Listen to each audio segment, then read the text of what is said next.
This May 22nd, 2025 regular meeting of the Fairfax County School Board will now come to order. Please stand for the Pledge of Allegiance, followed by a moment of silence. During our moment of silence, let us remember Congressman Jerry Connolly and extend our deepest condolences to his friends and family. He was a tireless advocate for Northern Virginia, and the board will present a proclamation in his honor at the June 12th, 2025 regular meeting.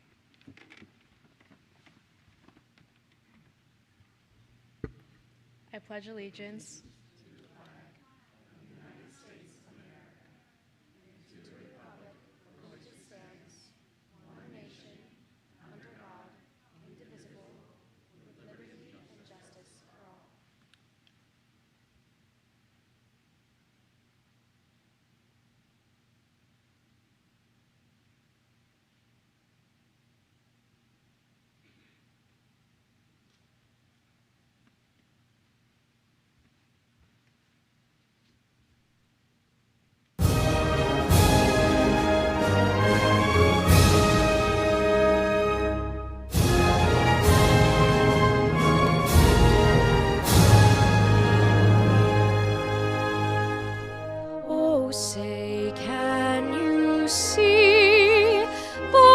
Dawn's early light, what so proudly we hailed at the twilight's last gleaming, whose broad stripes and bright stars through the perilous fight o'er the ramparts we watched were so gallantly streaming, and the rocket's red glare, the bombs bursting in air, gave proof through the night that our flag was still there.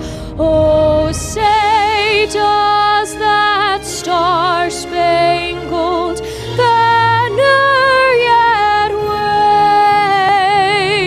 wave o'er the land of the free and the home of the brave?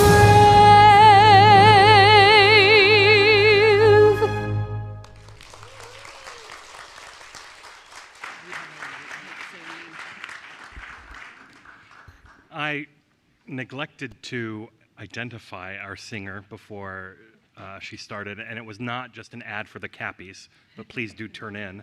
That performance of the national anthem was from Itsuko Scoville from South Lakes High School. Please give it up for her. Very talented. Agenda item 2.02, announcements. In accordance with changes to the Code of Virginia, section 2.2-3708, 3B, which occurred on July 1st, 2024, members of the public body who have a disability or are caregiving for someone with a disability now count toward quorum as if the individual was physically present. In this case, Ms. Lady has notified the chair and clerk of the board that she is using remote participation as she is caregiving for an individual with a disability. Thus, Ms. Lady will be counted as in person for the purposes of quorum tonight and does not need to be voted in by the board. She is located in Williamsburg, Virginia. Ms. Lady, please check your audio and video. Good evening. Check, check. Hello. Thank you. Thank you. If you would like to review a copy of the meeting agenda, please see the back of the auditorium. To obtain copies of any items or supporting materials being presented tonight, please reference the QR code on the agenda or visit fcps.edu/boarddocs. Tonight's meeting is being broadcast on Channel 99 and live streamed on YouTube and our website at fcps.edu/livestream. Agenda item 2.03, Children's Mental Health and Wellness Proclamation. I call on Mr. McDaniel for a proclamation. Whereas mental health is health and is integral to every adult and youth's overall health and well-being, and the health and wellness of our children are of paramount importance to the future vitality of our community and nation. Mental health conditions are real and prevalent, but stigma and fear of discrimination keep many who would benefit from mental health services from seeking help. And whereas while everyone experiences times of difficulty and stress throughout their lives, 1 in 5 adults and 1 in 5 youth struggle to address a mental health illness condition in any given year. 50% of lifetime mental illnesses begin by age 14 and 75% by the age of 25. Only half of youth with a mental health condition receive treatment. Early intervention and education are proven strategies that significantly contribute to the development of healthy children who are better equipped to handle the challenges of adolescence and adulthood. And whereas Children's Mental Health and Wellness Month highlights the importance of positive mental health in a child's healthy development, research also supports protective factors like trusted adults, both within educational settings and in the wider community, connecting with others, being physically active, and seeking professional help when needed, play a critical role in supporting the mental and emotional health of our youth. And whereas the collaboration between Fairfax County Public Schools and county agencies, along with partnerships with nonprofit organizations like Healthy Minds Fairfax, is essential to increase awareness of signs of mental illness and to address barriers to accessing services through the coordination of prevention, early intervention, and treatment services. And whereas Children's Mental Health and Wellness Month is an opportunity to celebrate the work of FCPS to increase awareness of the connection between mental health and social, emotional, and psychological well-being, and access to school counselors, social workers, and psychologists is crucial for addressing the mental health needs of students. And the division has established no-cost mental health teletherapy sessions for all high school students that are private and confidential, and our students highlight awareness throughout participation in wellness clubs and activities in their schools and the work of the Student Advisory Council. And whereas FCPS is committed to prioritizing the mental health and well-being of all students, providing resources and support services that promote positive mental health and address mental health concerns, encouraging open communication and reducing the stigma associated with mental health, collaborating with families, educators, mental health professionals, and community organizations to create a comprehensive network of support, and implementing programs that foster social and emotional learning, resilience, and coping skills. Now, therefore, be it resolved that the Fairfax County School Board proclaims May 2025 as Children's Mental Health and Wellness Month, and we urge all members of our school community to actively participate in activities that promote children's mental health and wellness throughout the month of May and beyond. Let's work together to ensure that every child in Fairfax County Public Schools has the opportunity to grow, learn, and flourish in a mentally healthy and supportive environment. Thank you, Mr. McDaniel. Is there a second? Second. Ms. Lady. All those in favor of the proclamation? Ms. Marin, Ms. Dixit, Mr. McElveen, Dr. Anderson, Mr. McDaniel, Ms. Anderson, Ms. Sizemore-Heiser, Mr. Dunn, Mr. Moon, Ms. St. John Cunning, Ms. Lady, and myself. That is unanimous for board members present. Congratulations. Thank you, Ms. Anderson. Agenda item 2.04, honoring the 70th anniversary of Bucknell Elementary School proclamation. I call on Mr. Dunn. Thank you.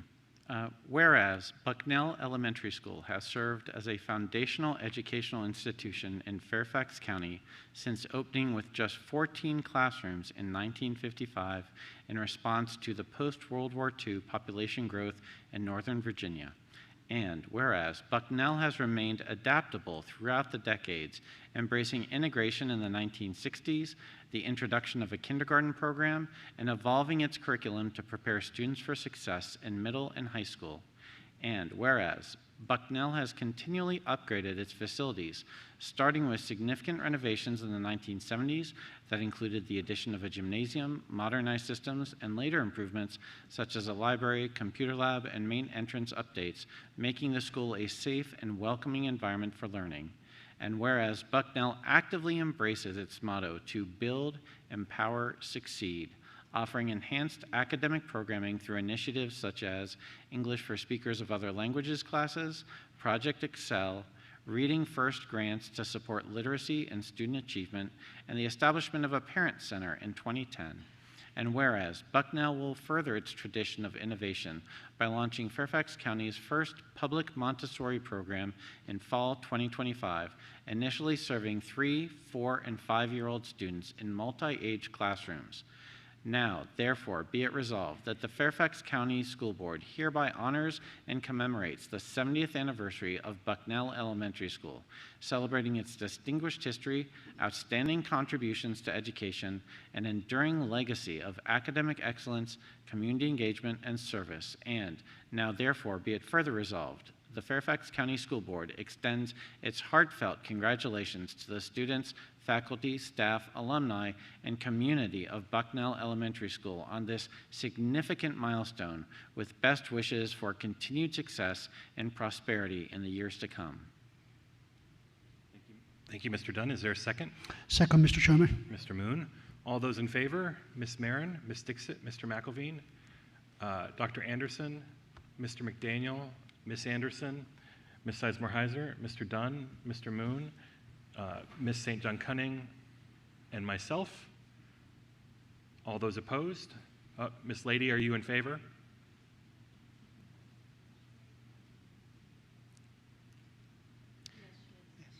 Okay. Ms. Lady should be counted in the affirmative column. No, that means it's unanimous. So congratulations.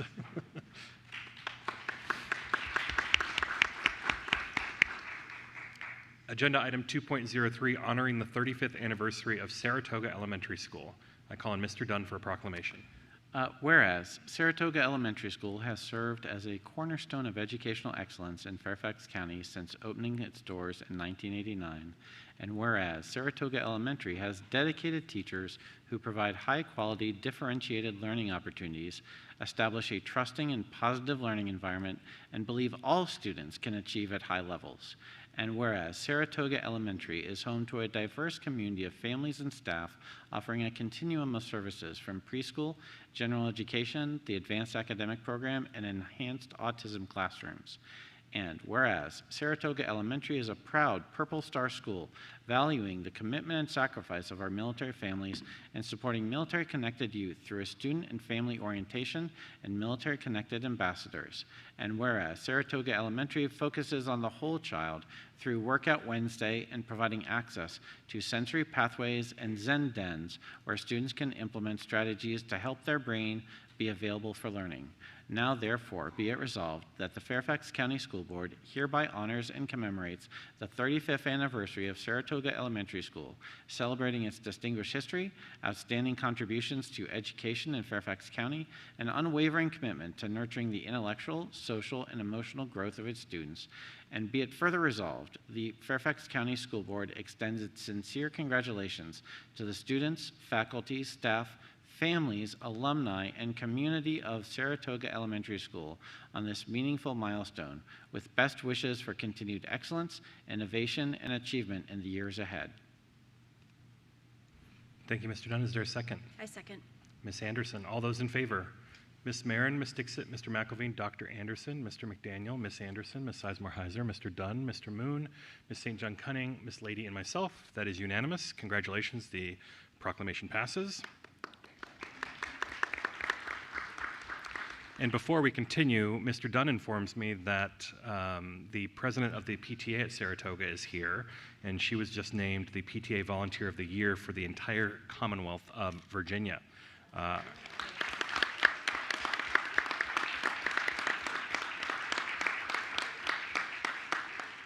Her name is Chesapeake Dalrymple. Did I get that right? No. Dalrymple. There we go.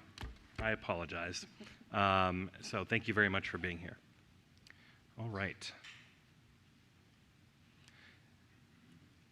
Agenda item 3.01. Our pictures first. This is what happens when I go off script, Mr. Dunn. Yeah, it's all Mr. Dunn's fault. It's not my fault for not paying attention to where we were. All right. The clerks will now instruct us on taking a photo, and we will start with the 35th anniversary of Saratoga Elementary School. So please join us, if you're here for that, at the dais in front of where we stand for photos.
I would like to welcome all those here in support of honoring the 70th anniversary of Bucknell Elementary School proclamation to please join the board for a photo at the front of the dais.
I would like to welcome all those here in support of the Children's Mental Health and Wellness Month proclamation to please join the board for a photo at the front of the dais.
Agenda item 3.01, community participation. The next order of business is community participation. We welcome all community members who are here and those who signed up to speak this evening.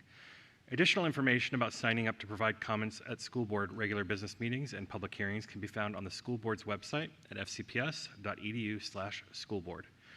During the sign-up process, community members acknowledged they were informed of the school board's expectations for proper decorum when providing comments. These expectations are also available online and with the printed agenda and meeting materials in the back of the room. We ask all audience members to be respectful of one another. Shouting and outbursts will not be tolerated. Please hold your applause until the conclusion of a speaker's remarks. Audience members may not join speakers at the podium and should remain at their seats, including when recording video or taking photos. We are grateful to those who have come to speak to us today, and thank you for your cooperation. School board members will be listening but not responding. Madam Clerk, please call our first speaker. Patty Karshner.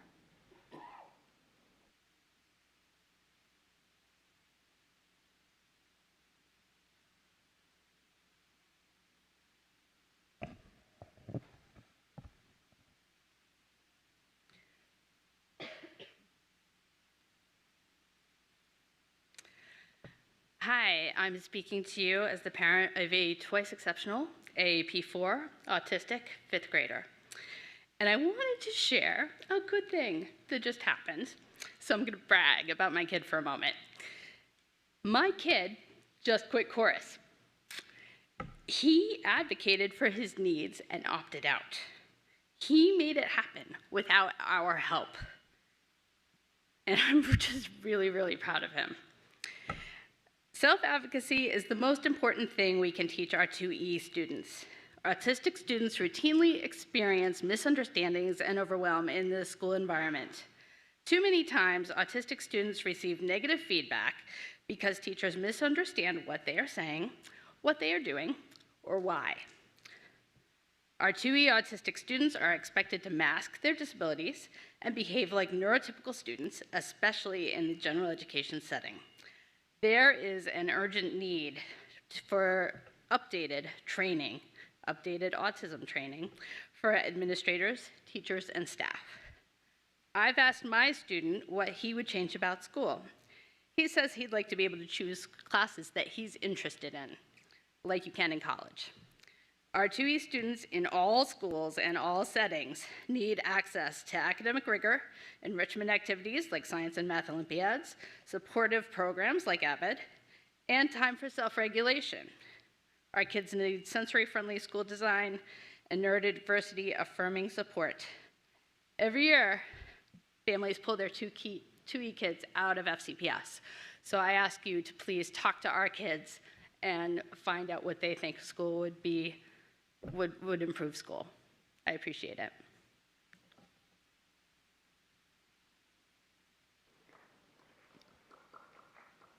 Young Lee. Young Lee. Frank Cole Mallard.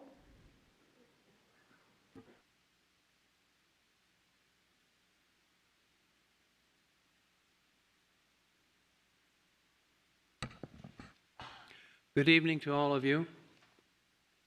I speak to you tonight as a 50-year Fairfax County taxpayer, father of 3 former FCPS students, Vietnam vet, and retired VOA Voice of America journalist. The beginning of this Memorial Day weekend is a solemn time as I remember my fellow veterans who risked and sometimes gave their lives to keep our country safe. They did so to ensure that you would likewise keep our students safe and educate them in partnership with parents. Student safety issues include drugs, gang activity, human trafficking, grooming, the promotion of LGBTQ1A plus MAP ideologies, transgenderism, allowing boys and men in girls' bathrooms and locker rooms is of major concern. Many gender-confused children are autistic or on the Asperger spectrum or have other special needs and are further misled by the FCPS sex ed curriculum or socio-emotional health/human growth and development survey questions, asking such things as, when did they first have sex? How many times a month do you have sex? Or do they think they are the right gender? We need to be empathetic, but in today's culture, empathy is redefined. Words like compassion, kindness, and justice are no longer rooted in truth, but are twisted to advance dangerous ideologies that appeal to emotion over reality. The exploitation of empathy, quote unquote, to promote notions like trans women are women, abortion is health care, and no human is illegal are examples of slogans that sound caring, but the policies behind them often cause deep and lasting harm. By twisting moral language, you manipulate well-meaning persons and parents into supporting agendas that ultimately undermine truth and hurt the most vulnerable. On this Memorial Day, let's get back to what has made this country great, recognizing that keeping secrets from parents is dangerous and opens the door to predators and traffickers. Thank you. Please play the video testimony submitted by Stephanie Lundquist Aurora. Good evening. Earlier this year, during a closed session meeting, school board members quietly decided to create 12 new clerical positions for your own personal benefit. Your new staff will be enjoying salaries of $121,000 for about 8 months of work, totaling $1.5 million. Meanwhile, FCPS leadership announced last week it is reducing the number of special education leads in elementary schools, as well as the number of advanced academic resource teacher positions throughout the district. So just to get this straight, you are hiring overpaid secretaries for yourselves and eliminating teacher positions in schools. I know that with the exception of Mateo Dunn, all of you refuse to comment on this, but even you must see that this is wrong. In the last 5 years, you've spent at least $400,000 on new office space for yourselves and voted to substantially increase your own salaries. And I guess now you have the power to hire your friends as overpaid clerical workers with taxpayer funds. I wonder if some of you are making hiring decisions based on your future political ambitions. For example, at-large member Kyle McDaniel, who is currently embroiled in a scandal for allegedly embezzling $1.5 million from Blue Label Aviation, hired Democratic campaign strategist and donor Laura Stokes. Rachel Sizemore Heiser appointed the vice chair of the Fairfax County Democratic Committee and former chief of staff to a Democratic delegate as her district director. Is she preparing for her next political move after the school board? I understand that Carl Frisch and Robin Lady promoted their staff aides. What a nice 68% raise at the taxpayer's expense. It's sad when the people who are managing a $4 billion budget behave like children in a candy store with their parents' credit card. This corruption and nepotism are made even worse by the fact that you're eliminating teacher positions that affect student outcomes. You should be embarrassed. You need to be better leaders, and we need an external audit of the budget. Thank you.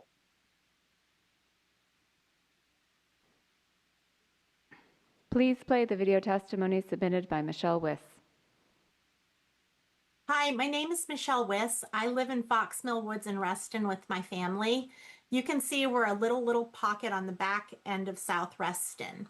Our kids currently attend Crossfield Elementary because they walk, and then they go to Hughes and South Lakes, which are just about a mile away. We were thrilled to see the kids stayed in their existing schools in scenario 1. But then we were shocked in scenarios 2 and 3 when they were bused in 2 different directions to Rachel Carson and Oakton. It doesn't make sense. If you look at the current boundary maps for middle school, they go to Hughes, which makes sense because they are Reston kids. They attended Reston childcare and preschool programs, and their religious congregations and scout troops and ballet schools and pediatricians and orthodontists and dentists are all in Reston. And so staying at Hughes and going to South Lakes makes sense for our kids. The school board's ultimately going to have to decide what's more important, walkability or keeping cohorts together. But to that point, if it's keeping cohorts together, why wouldn't the school board consider a 4th scenario, which would be moving our children to Hunter's Woods? They would have to ride the bus, but the bus ride is the same as a car ride to Crossfield. And our kids would be able to stay in the IB programs. We're extremely concerned about our secondary children being moved halfway through an IB program to an AP school. Please keep our kids in the South Lakes Pyramid for middle and high school. The school board has to make the decision about the elementary school, but the reality is that Oakton Pyramid never should have come into play. Thank you. Mr. Frisch, that was our last public speaker. Thank you, Madam Clerk. Agenda item 4.01, Student Representative Matters. I call on Ms. Sawant. Thank you. Good evening, everyone. This past Monday, I chaired the Student Leadership Development Program's mock work session, where 12 student leaders discussed and voted on mock proposals that came out of their mock forum just a few months ago. I was absolutely blown away by what they had to share at the table, and their proposals included universal student meals, a path to inclusivity and support, implementing vaping education through targeted education and reducing substance abuse in FCPS schools, and lastly, redistribution of the high school grading policy. While these mock proposals are part of the program, they reflect what students across FCPS are thinking, feeling, and experiencing right now. So I wanted to take some time to share some of the findings that they presented at the board. First, to talk about the vaping proposal, according to the 2023 State of Tobacco Control Report by the American Lung Association, Virginia received an F in youth tobacco use prevention policies. That places us among the lowest ranked states in the country, and students are noticing. While we do have our alcohol, tobacco, and other drugs unit, students in the mock work session raised concerns about its inconsistency in being applied in schools and across grade levels. Some students reported receiving these lessons twice a year in their health class, while others at the same school level said they hadn't received the content at all this year. Another issue is timing. The health curriculum that covers health and wellness and sometimes the alcohol, tobacco, and other drugs unit is generally taught to 9th and 10th graders integrated in the PE curriculum. But what about 11th and 12th graders who don't take health and PE, or the students who opt to take health and PE over the summer and then don't receive the education in the same way. At an age where peer pressure, experimentation, and stress are often heightened, shouldn't we continue to reinforce substance abuse prevention?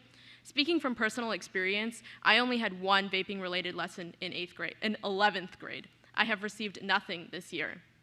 We also discussed the challenges from a teaching perspective if we were to, say, move the alcohol, tobacco, and other drugs unit into advisory or interdisciplinary lessons at every school, depending on how each high school worked, so that everyone could access it. But the thing is, advisory is a place where we squeeze in so much content, from APs to college applications to portrait of a graduate, executive functioning, keeping track of everything that's going on in schools. To effectively add in these vaping lessons, schools need more guidance, planning time, and equitable materials. Students also talked about wanting more resources to help with substance abuse, but I believe we have them, and we do, from our substance abuse prevention program to our school-based specialists and digital content. But the issue is that it's not reaching students the same. So it's not that we lack information, we're lacking access, visibility, and consistency in getting these lessons to students the same. Another proposal focused on our high school grading policy. While FCPS uses the 70-30 split, students have noticed a lack of consistency between the rolling and quarterly gradebooks that happen at each school. And the thing that I actually want to mention about this is that we didn't notice this inconsistency until one student said, well, I have a rolling gradebook, and another student said, I have a quarterly gradebook. Even though we're both using 70-30, we don't have the same type of gradebook, and that does affect grading. The student who also created this proposal felt that the 70% weight on tests places too much pressure on high-stakes exams, especially in math classes where 3 to 4 tests could make up most of your summative grade for that quarter. And while we do have summative retake options to 100%, it doesn't necessarily guarantee that your grade will be higher, especially when students are juggling new material with old material and for those who aren't strong test takers. But when asked to revise that 70-30 split, student leaders were divided among what should ideally be formative, summative, homework, or practice. How do we revise this number when so many different people have several different opinions on how it should be implemented?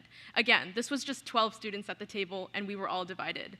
At the same time, we also have to think about the continuity for our students and our teachers who experience these changes, as we've implemented these new changes this school year, but what happens in the next school year? These student leaders brought such thoughtful ideas to the table, ideas that reflect the larger student experience and leave us with more questions about what we should do in the future. I am so grateful that we brought this program back this year and the questions that students raised, and thank you to all of our school board members who attended and shared your feedback with these students as well. I also attended the Fairfax Global Leaders closing ceremony this past Sunday, and I just wanted to thank you, Mr. McElveen, for organizing such an amazing program and the leaders that you helped shape. And lastly, TJ Techstravaganza, a STEM event for students in grades K through 8, was held this past Saturday, and we had 19 Title I elementary schools and over 2,000 visitors that came to visit, and I think that this is just an amazing way to continue to spread STEM education here and spread the excellence that we have here in FCPS. So just thinking ahead, at the next school board meeting we have, all of the high schools in FCPS will be graduated, so if you're graduating, congratulations.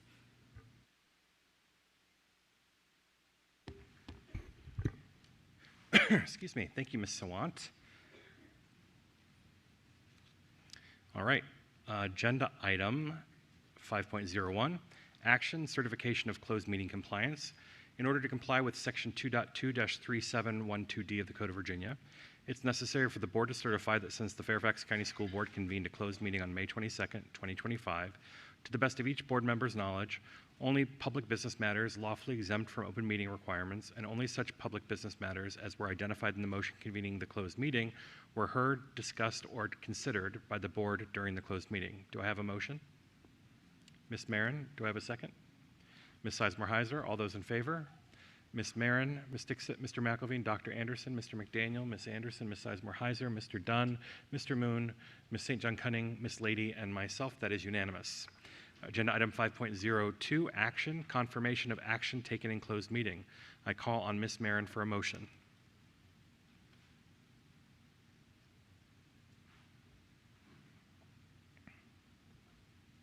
Thank you. Mr. Chair, I move to suspend.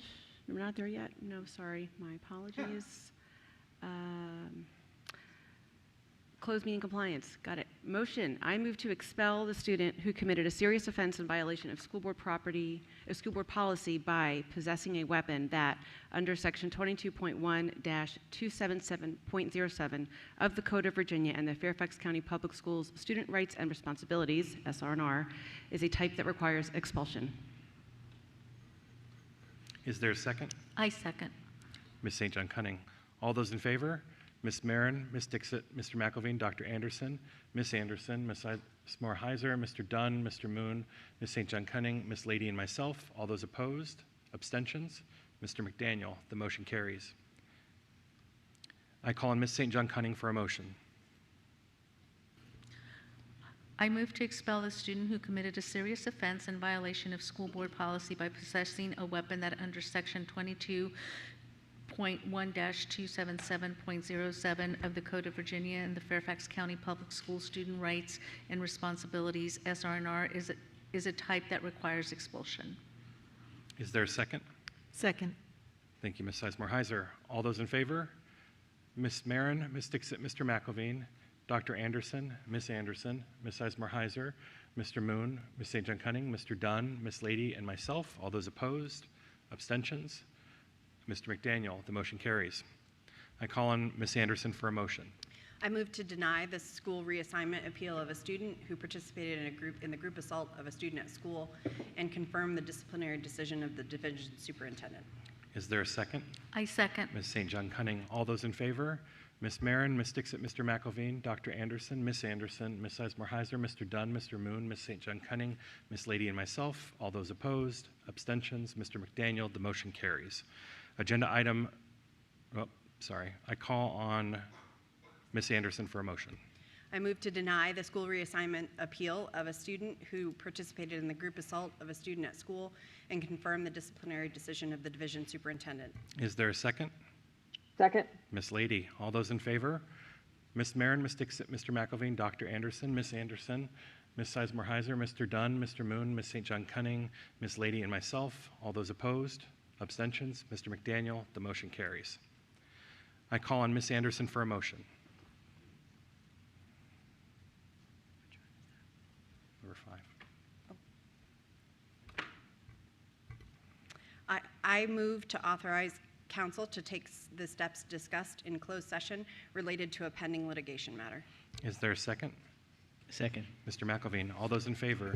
Ms. Marin, Ms. Dixit, Mr. McElveen, Dr. Anderson, Mr. McDaniel, Ms. Anderson, Ms. Sizemore-Heiser, Mr. Dunn, Mr. Moon, Ms. St. John Cunning, Ms. Lady, and myself. That is unanimous. The motion carries. Agenda item 5.03, action, financial year 2026 approved budget. I call on Ms. Sizemore-Heiser for a motion.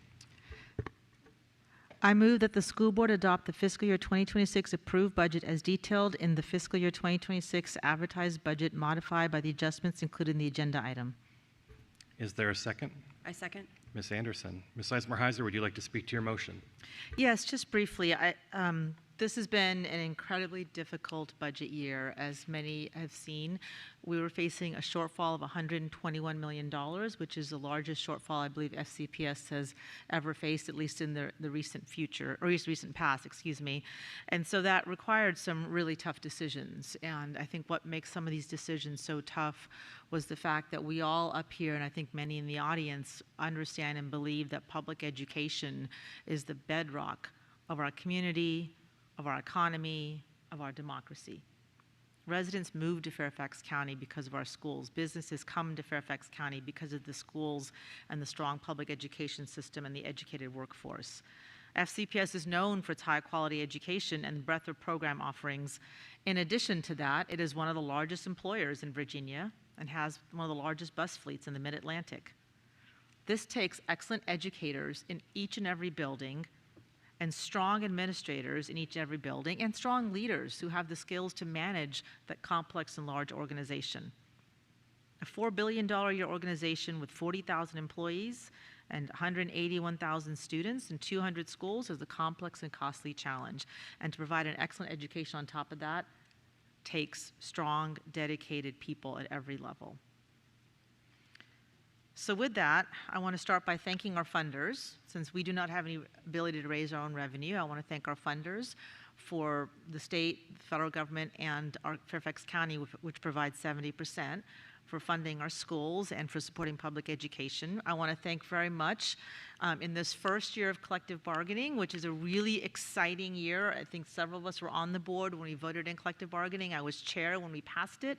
And in this era where we are not able to keep up as much as we'd like with teacher compensation, making sure our teachers and staff have a voice in their future and a seat at the table is something that I hold and we all hold very dear, and I applaud our teachers and staff for fighting hard for that right for themselves.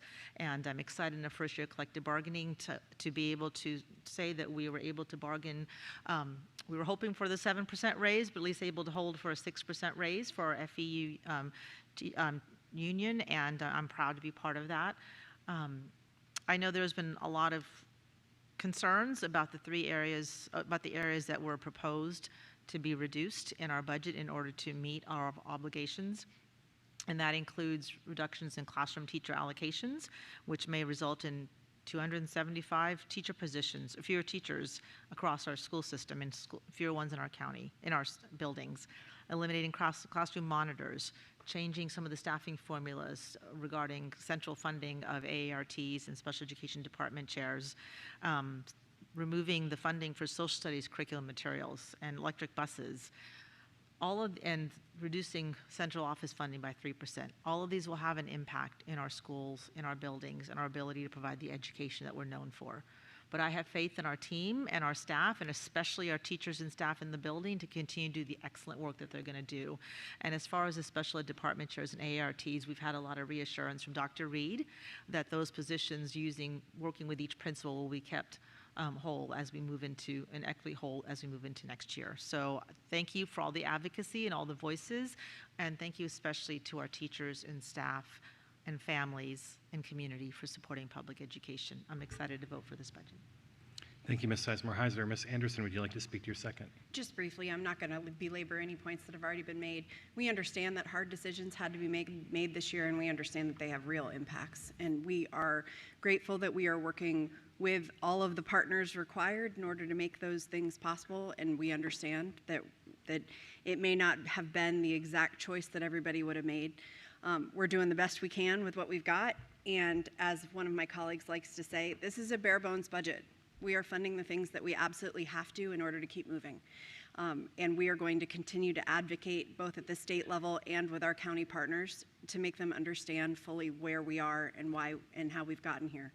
And so I'm looking forward to digging into that work with my colleagues, and I am grateful for where we landed this year, that at least we have been able to preserve the compensation that we have been talking about for over a year. So we didn't get all the way there, but we got close, and I'm grateful for where we ended up.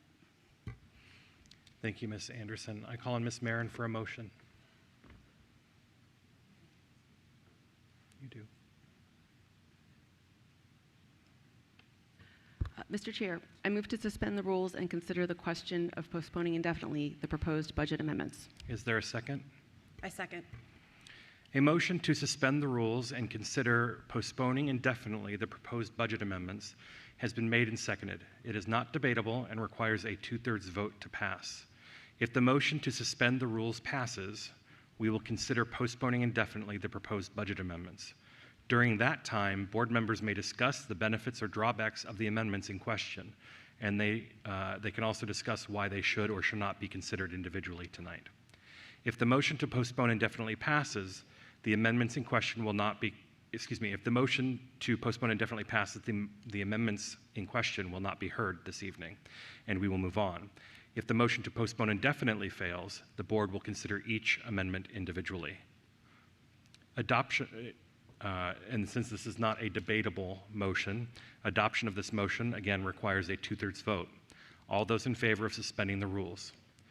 Ms. Marin, Ms. Dixit, Mr. McDaniel, Ms. Anderson, Ms. Sizemore-Heiser, Ms. St. John Cunning, Ms. Lady, and myself. All those opposed? Mr. McElveen, Dr. Anderson, Mr. Dunn, and Mr. Moon. The motion carries. The rules are suspended. Mr. Chair. That count doesn't sound like it could. What's that? I didn't get the count, but that sounded like that was fewer than 2/3. It's 8. It was 8 passed? Okay. Yes. I Did I apologize. not say myself?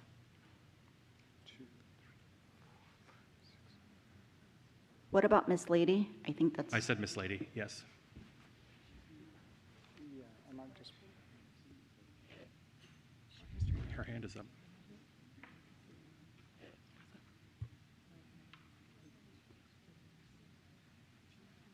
Thank you. 8, the motion to suspend the rules carries. The motion to suspend the rules. Point of order. I don't Yes, see state Miss your Lady. point. I don't see her screen. I don't see a hand. I don't. Well, it was I don't up think there. that counts. It's right there, right in the middle of the screen. Robin Lady has her hand up. Miss Lady, would you like to verbalize your vote? I'm voting yes. Thank you. The motion to suspend the rules has been adopted. We will now consider the motion to postpone indefinitely the proposed budget amendments. Ms. Marin, would you like to speak to your motion to postpone indefinitely the proposed budget amendments? You know, the budget work takes place over a long period of months, and this year was particularly onerous, and our superintendent worked to make something happen with respect to the agreement with the unions, and we had a very short time period to turn things around. And so having motions come to the dais at this late stage doesn't give us the opportunity to really hear them out fully. And I was thinking about this, if we want to be transparent, but if we did every single conversation at the dais, we would never be able to get our work done. So talking, leading up to a public meeting still gives us the opportunity to share what we think, but to actually debate back and forth is not a good use of everyone's time. So I hope that we can, in the future, talk about these things more fully with more time. Thank you, Ms. Marin. And at the discretion of the chair, I will invite, Ms. Anderson, would you like to speak to your second? I feel similar to my colleague in the fact that we all have things that we find important, and we all have things that we would aim to change funding for.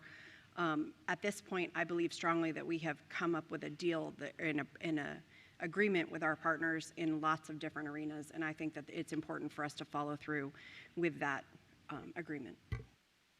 Thank you, Ms. Marin, or Ms. Anderson. At the discretion of the chair, I will invite Mr. Dunn to speak next, since these are his amendments. Mr. Dunn? Thank you. I believe we share the same objective, to provide every child with a world-class education and a safe learning environment. Unfortunately, FCPS has fallen short in recent years of providing a safe learning environment in middle schools and high schools in particular. And there's one simple reason for this. School administrators do not have a sufficient number of security guards. The standard number of security personnel in a middle school is 1 school resource officer and 1 security guard, or 2. The standard number of security personnel in a high school is 1 SRO and 4 security guards, or 5. I wondered if school administrators considered the standard number to be sufficient to meet the needs of their schools, and the resounding answer is no. I conducted a survey over the past week of schools across the county, and here's a sample of what they said. In Sully District, they need at least 4 additional security guards. In Mount Vernon, at least 9. In Providence, at least 3. In Drainsville, at least 3. In Mason, at least 4. In Springfield, at least 6. This is almost 30. Based on our school administrators, at least 29 additional security personnel are needed across the county. This reflects the responses of half of our 50 middle schools and high schools. So you can extrapolate out that the number is at least double that, or approximately 60 security guards. The question is, are we going to listen to our school administrators, who we trust to manage our schools every day, and who know better than anyone in this room the needs of their schools? And the apparent answer is no. We're not going to listen to them, and we are not going to provide them with the resources, the boots on the ground, to ensure the safety and security of our schools, staff, and students. The question is why? Our most sacred obligation as school board members is to ensure the safety and security of the children who are entrusted to us each day by parents, guardians, and caregivers. It is a legal and moral imperative, but we are failing. Ask any middle school or high school student, do you feel that it is safe to use the bathroom in your middle school or high school? The answer is invariably no. In fact, I've never had a yes. Bad things happen in the bathrooms. That is what my children told me. That is what I heard as recently as this weekend in Tyson's, directly from students' mouths.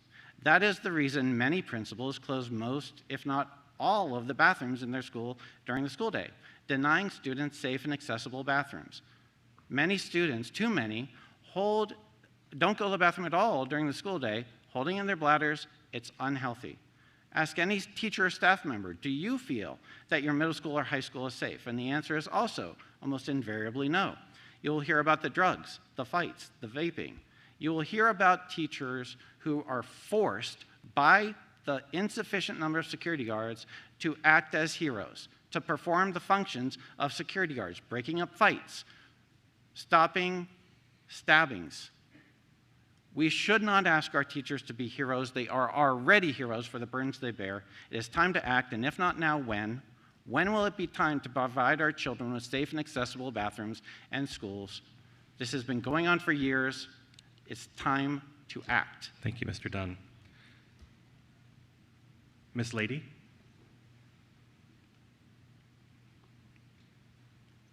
Thank you, Mr. Chair. I feel the need to speak to this just in light of the fact that I've been most recently working in our public schools, but also as someone whose expertise and life's work was in mental health. If we were going to have a pot of money where we could hire more staff, I would implore this school system to hire more social workers, counselors, psychologists, because the work we need to be doing is in prevention. We have troubled children, but we don't have enough people to support them, to speak with them, to work with them, to prevent aggressive behaviors, acting out, and the things that Mr. Dunn has highlighted. Yes, we want our children to feel safe. I never felt unsafe as an employee at Chantilly. And whenever we did surveys, I don't believe that any of my colleagues felt unsafe. And I think that most of the surveys indicate that most of our children do feel safe in our schools. But I just want to say that, you know, as has been indicated earlier, it's late in the game to kind of debate what should be happening in our budget.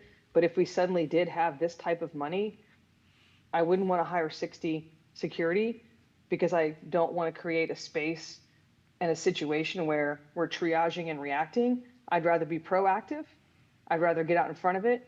I'd rather hire specialists who can work with our kids and can intervene when they're at hopefully earlier intervention, so we can prevent any of this aggressive behavior. So I want my community to understand that I want our students to be safe. I'm 100% supportive of that.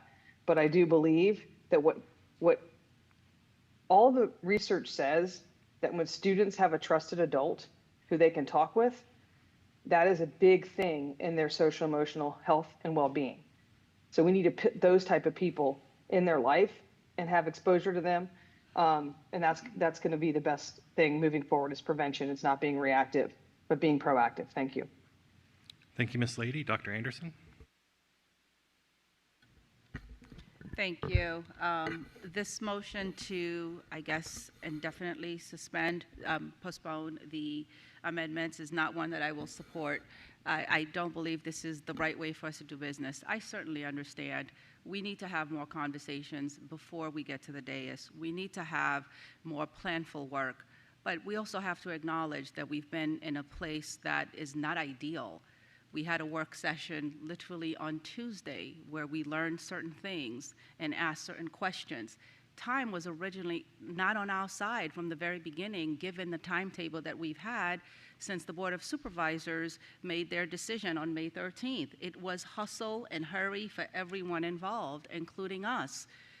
Yes, it will take time for us to have the discussions that are presented in some of these amendments, of which, by the way, I have none. So there's no dog in the fight for me personally, but I think as a collective, that is our job. That is our primary fiduciary duty, to discuss the budget and to wrestle it into the things that's going to represent what our community wants. It doesn't mean we have to support it, but cutting off the conversation altogether, it just really saddens me that we're not able to devote the time that this budget deserves to really explore the ins and outs, even with the limited time that we've had. Again, we just had a work session on Tuesday where we just learned some new information. and today's Thursday. So there has to be grace for that and for us to do our job of really turning every stone in order to have full discussions on the things that matter to our constituencies. Thank you, Dr. Anderson. Mr. McElveen. I agree with everyone that this has been a lot of work, and many thanks to our budget chairs and staff and everyone who has put in that work. But I have to say I'm pretty shocked. This is the first time I've seen this kind of indefinite postponement on the budget, no less, one of the most important things we do. I urge my colleagues to give their peers the opportunity to present their ideas. You don't have to agree with them. I don't agree with all of them. Regardless how you feel about the proposals, cutting them out is not a very collegial thing to do. So let the voices of your colleagues be heard. Thank you, Mr. McElveen. Ms. St. John Cunning. I too want to appreciate all the hard work that has gone into this budget, particularly because it was a new way of doing the budget, which affected what the timing was and the quick turnaround. I understand everyone's frustration. I know that each and every one of us has different areas that we would like to adjust in the budget, and if each of us took our preferences, we would be here for the next 2 weeks. To hear Mr. Dunn and his statements, you would think that our schools are the most dangerous places in our county, and that is not so. I'm someone that has worked in the schools and had to leave my school position to be here to tell you what it's like to be down in the trenches and in the schools. I agree with what my colleague said. I would rather invest in people so that it's preventative, because that's what studies show. Our psychologists, our social workers, our counselors, and our family liaisons are the ones that really impact the well-being of our students. Can we make improvements in security? Absolutely. I'm not saying that we can't. We don't have the money to do that right now, and that's unfortunate. But if we were going to start readjusting where money would go, then that's where I would want to invest is in our people, because those are the people that make the difference and impact the lives of the students. And I speak from personal experience, talking about the value of teachers and counselors that literally saved the life of my daughter. And so our schools are safe. Our schools are teaching children. Our schools are saving lives. Thank you, Ms. St. John Cunning. Ms. Dixit. Thank you, first of all, Dr. Reed, Ms. Burden, and the entire FCPS team for their hard work on this budget. I also want to thank the Budget Committee for their leadership. On this point of what we are discussing right now, I do understand safety and security is very important. I believe in having more security cameras in school, if the budget allows. I do believe in having extra monitors in the schools so we can watch the hallways, bathroom, detectors for vaping, but we just don't have the resources right now. I wish I could do all of them right now and add to their budget. But what I could not support and will not is cutting salaries of any school teacher or staff member, their FEU, non-FEU, it doesn't matter, but I will not cut anybody's salary. I will not do any irresponsible thing just 2 days before or 1 day before the budget has to pass. So I would work with our colleagues to find ways to fund these other initiatives by my colleagues, and I do believe that our schools are safe. As my sons have gone through these schools, I have always asked them every day, do you feel safe? Do you feel there's an issue? There was no complaint for 12 years. But yes, sometime it happens, and we understand that. So I really appreciate that what we have done here with the limited budget we have, and I think we have a path moving forward is work very, very, very closely with our other partners, the state and county, and make sure we get more funding next year to get all these initiatives fulfilled. Thank you. Thank you, Ms. Dixit. Mr. Moon. Thank you, Mr. Chairman, for giving me an opportunity to speak, because it sounds like my colleagues want to shut down the debates on budget. In my 3 decades of involvement with the school board discussion, I've never seen anything like this shutting down the whole debate. We talk about needing to have a discussion, more discussion, but this is basically not wanting to have that discussion, period. At times, due to the time constraint, we may want to limit the discussion by calling the questions, but this is simply shutting down the whole discussion, period. A couple of colleagues of mine talked about work session not being scheduled until a couple of days ago. Very unfortunate. We didn't have that work session last week. We should have the work session right after we had a public hearing, so that board members could have enough time, more time, to reflect upon the discussion from much earlier work session and start thinking about what to bring to the table for discussion, having more conversation amongst the board members. Unfortunately, that did not take place. What happened on Tuesday? I went home. By the time I got home, it was almost close to 9 o'clock, because we had a work session from 5 o'clock scheduled until 8:30. Sit down, cool down your head, reflecting upon what transpired at the work session. What could I bring to the table for further discussion? And crafted something and shared with my colleagues. First thing I got was, well, that was not shared within 48 hours. Oh, folks, that work session schedule did not end until it came within the 48-hour window. I am sickened to my stomach. Thank you, Mr. Moon. I'm going to take my turn and talk about sausage making and the process and the hours that I spent trying to make sure that board members have the things that they want considered here. I think Mr. Dunn would agree that I have been in constant contact with him about this. I hope he would. And here's what happened. On that 48-hour period, which this board adopted, and I don't just get to break the rules, that is a rule of the board. So if the board wants to change that rule, they can with a 2/3 vote. We received 8 amendments that were virtually identical, and other colleagues came and said, well, can we do an omnibus?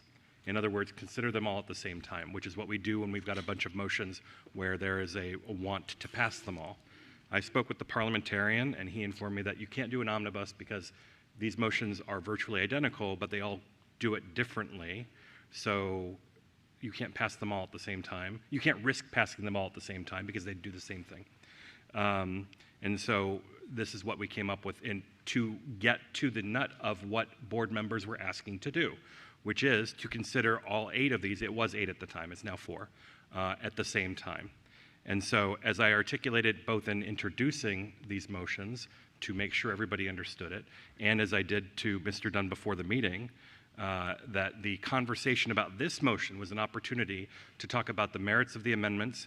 It is not 4 amendments that are wildly different. They have a different funding source. So the merits of that approach could have been discussed in this motion, not just the process. But when a board member comes to me and says, I want to do X, Y, or Z, I don't shut them down even if I disagree with them. I spend hours before every single meeting, it seems like these days, walking through parliamentary procedure with colleagues to make sure that they get exactly what they want out of the meeting if the board is willing to take it there with them. I never turn anybody away from that. And when colleagues said that this is what they'd like to do, I even told the amendment maker that this is what people were planning to do. Another chair wouldn't tell anybody any of this, and they would just push for the most efficient meeting by hoping that people were in the dark about parliamentary procedure and not tell them how this works. Let people fail on their motions. Let people not know that it needs to be seconded. But that's not how I do business. If next week or next meeting there's a motion that I don't agree with and somebody has a complicated path on how they want to get it done, I'm going to tell them how that path works, even if I don't agree with it. In this case, I don't agree with the fundamental part of one of the motions, which means I don't agree with any of the motions. That doesn't mean I won't work with Mr. Dunn to address security concerns in the future. It just means I don't support these amendments. And rather than having a debate about the same thing 8 times or 4 times now and just changing the funding source, I'm going to support the motion to do this all at once. Thank you. Mr. Dunn, followed by, wait, Ms. Sizemore. Wait, you tweet your light. Ms. Sizemore-Heiser has not spoken yet. So I wasn't going to speak because this is really a motion to suspend the rules, but I think it's important to say that all of us want to make sure that the atmosphere in which our kids learn is the best, most safe, inclusive, and welcoming atmosphere, because the data shows that when kids feel safe, supported, and included, they will learn better. The data also shows when kids are fed, when they are mentally well, when their families are engaged, they will learn better. At the end of the day, all of our goal, I believe, is to make sure that the kids can learn what they need to learn to be successful on the path that is right for them. Now, I named a bunch of things there that kids need to learn, to learn. I agree with my colleague that kids need to feel safe to learn. There are lots of different ways kids can feel safe. I recently met with social workers. Social workers engage families, help deal with kids' mental health and mental wellness. Our social worker ratio is 1 in 1,400. I would love to bring an amendment to have more social workers. We have not done well with inclusion. My colleagues have heard me talk about this. I would love to bring an amendment to bring back the inclusion resource teachers we used to have in Fairfax County, because that shows that some of our most vulnerable students with the biggest gaps, inclusion, data-driven, science-driven, works. I would love to have more security guards, but I don't think I want security guards sitting in the bathrooms. So the reality is that this is a very tough budget. We are $121 million shortfall from what we asked. There are many things that would make our kids feel safe, supported, and I haven't even talked about enrichment and education and setting them up for what they need for these careers that we don't even know what they're going to be yet. That's the reality of where we're at. We all constrained ourselves because I think we all have excellent ideas, including my colleagues, on how to make our kids' education better. But at the crux of this, here's what I know. We cannot have an excellent education without excellent teachers. If you talk to almost any parent or any kid, what they will point out, the difference between a great year and a bad year is the teacher. And so my priority, and I believe a lot of our priority, was compensation. Because we have to keep up with our surrounding jurisdictions, especially those that are paying more and it's cheaper in which to live. I wish we could do all of these things. I think it's difficult to put all of us in a situation where we have to pick and choose. I choose the teachers. Thank you, Ms. Sizemore-Heiser. Dr. Anderson. Yes, thank I'm sorry, you. Mr. Dunn, then Dr. Anderson. I wish we could do all things too, but Maslow's hierarchy of needs says safety and security is number 2 after hunger and thirst. That's a basic need. If we don't meet that basic need, we can't meet any needs. How can you achieve educational progress and outcomes if kids aren't safe? What message does it send to our community if we decide to indefinitely postpone the safety and security of our schools, staff, and students? President George Bush once said, "Message, we care." Is our message now message, we don't care, because we're putting it off indefinitely? How much do we need to provide a sufficient number of security personnel at every middle school and high school in the county? 5.2 million. Let me say that again, 5.2 million. That's 0.00155% of the $4 billion FCPS budget. Within the past 2 weeks, FCPS decided to spend $6 million on metal detectors for every high school and middle school. $6 million. With that same money, 90 security guards could be allocated to middle schools and high schools across the county to ensure the safety and security of our children. I would rather invest in security guards rather than fickle technology. Beyond that, we have multiple buckets of money from which we can draw $5.2 million, including increasing central office reductions from 3% to 5% of the $248 million budget. That is so important. I'd rather have security of our kids rather than a few extra bodies at Gatehouse. Contracted services also increased from $48 million to $42 million to $90 million just within this year. There's certainly $5 million in that bucket that could be used, as well as strategic funding, which increased 700%. Preventive services are great, and I've supported increasing the number of social workers and psychologists to the nationally recommended ratios. But what happens when someone gets stabbed? What happens when there's a fight? What happens when there are drugs? Are you going to send in the social worker? No, you're going to send in the security guard. You're going to send in the school resource officer. We need to have them not in our bathrooms, but walking the hallways, making sure that our kids feel safe and are safe as a practical matter. Thank you, Mr. Dunn. Dr. Anderson? Thank you. One of the things that I think is also important to share, because we do follow Robert's rules here, and Robert's rules does allow for bringing motions at the table, at the dais, on the spot. Yes, our board did make a decision to have 48 hours be our rule, but if Robert's rules is applicable in some places, it should be applicable in all the places. And I get it. There are a lot of very worthwhile things I think everyone has said here, whether it be counselors, whether it be inclusion, whether it be safety. All of those things require dollars and will create better experiences for our students. However, that is not the reason why I'm even speaking tonight about this. I'm speaking about this process that we are engaging in right now, which essentially quells debate, not having the opportunity to talk about things. It's dismaying to me, and I don't think that's the right way for us to go as a body. It's just not being able to have the discussion. The last thing that I want to say on this point, I know that Mr. Moon had made mention of, on Tuesday, wanting to inquire a little bit more about our non-FEU workers who are hourly, just finding a way to provide a higher percentage of compensation increase to that group. That's a discussion I think we would like to hear and like to have. It doesn't mean that we would vote for these things. It doesn't mean that we need to agree with all of them, but shutting down the debate that we're kind of having now in a backdoor way, this is the same time that we're committing. Whether we're committing the time to discuss about committing the time or just giving the time to have the discussion, it's really troubling to me that we are comfortable with just shutting down debate for ourselves. Thank you, Dr. Anderson. I'll take my go back.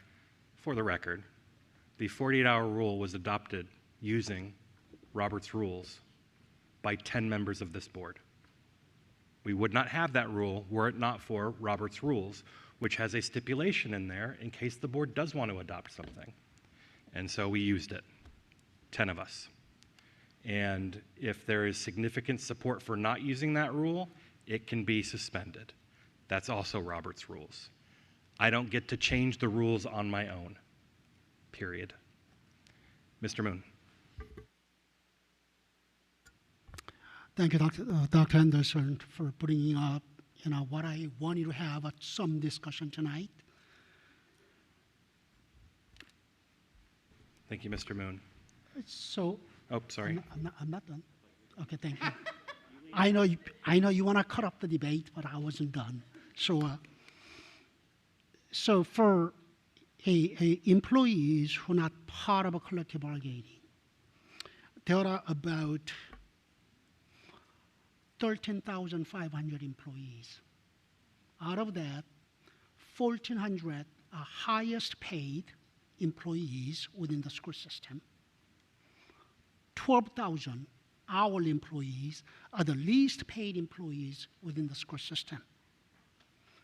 Superintendent's proposal to give a 5% compensation increase for those employees basically are setting aside $13.5 million for 1,400 employees, highest paid employees, close to about $10,000 per employee on the average versus $5 million for all 12,000 hourly employees for about $400 per employee, which comes down to about $2 per day.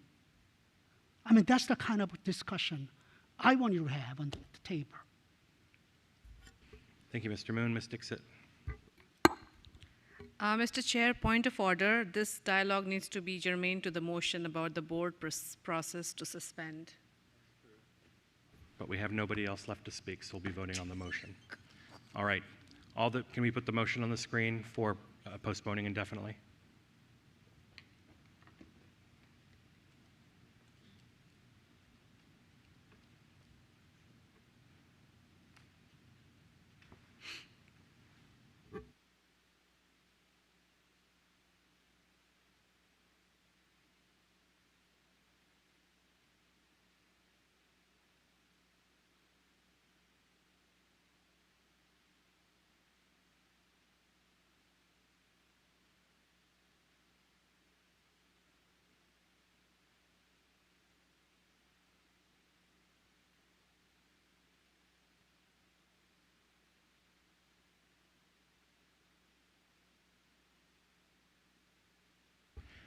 It's right there on the bottom of the screen. All those in favor? Ms. Marin, Ms. Dixit, Mr. McDaniel, Ms. Anderson, Ms. Sizemore-Heiser, Ms. St. John Cunning. Ms. Lady, I can't see you.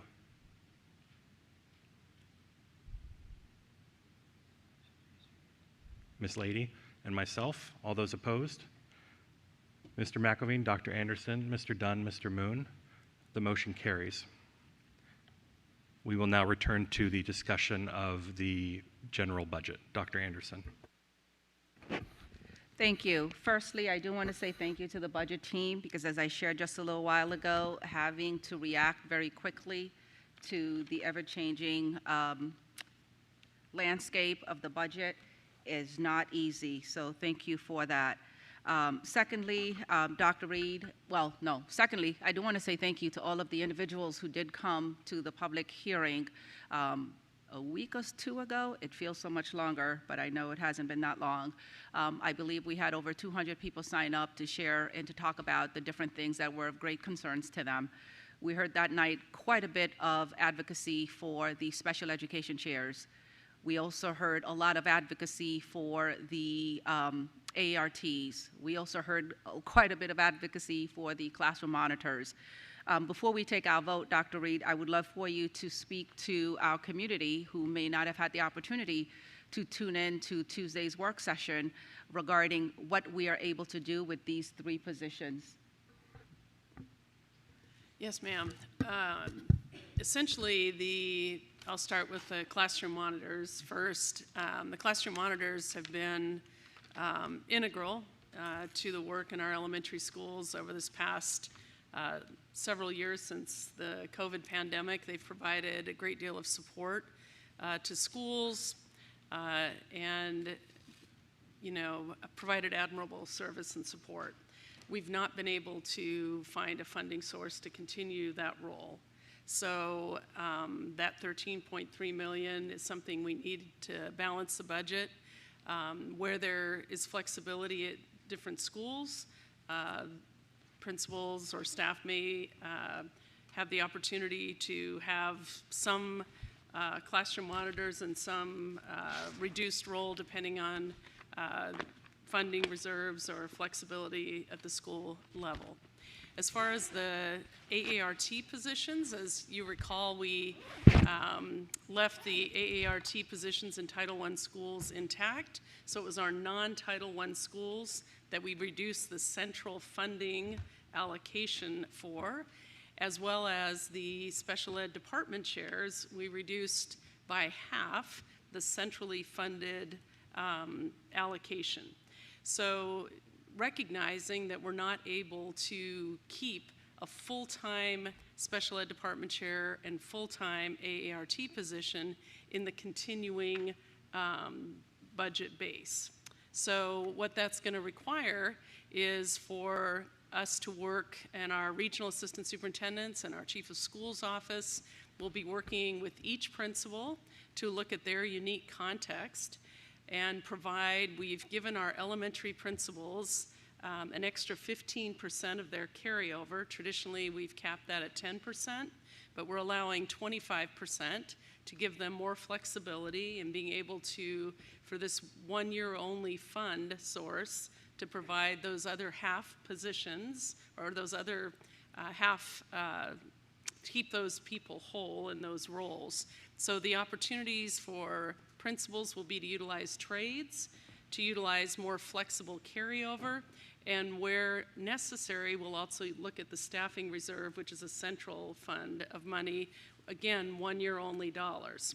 So I did meet with our special ed department chairs and our AARTs and assured them that they would have, that they would be kept whole for this year, but also recognize that those 0.5 positions that are not in what we call the operating budget base, we're going to have conversations, and I think our board very much so understands this, that we're going to have conversations about these roles and other roles within the division, depending on our funding, our projected revenue for next year.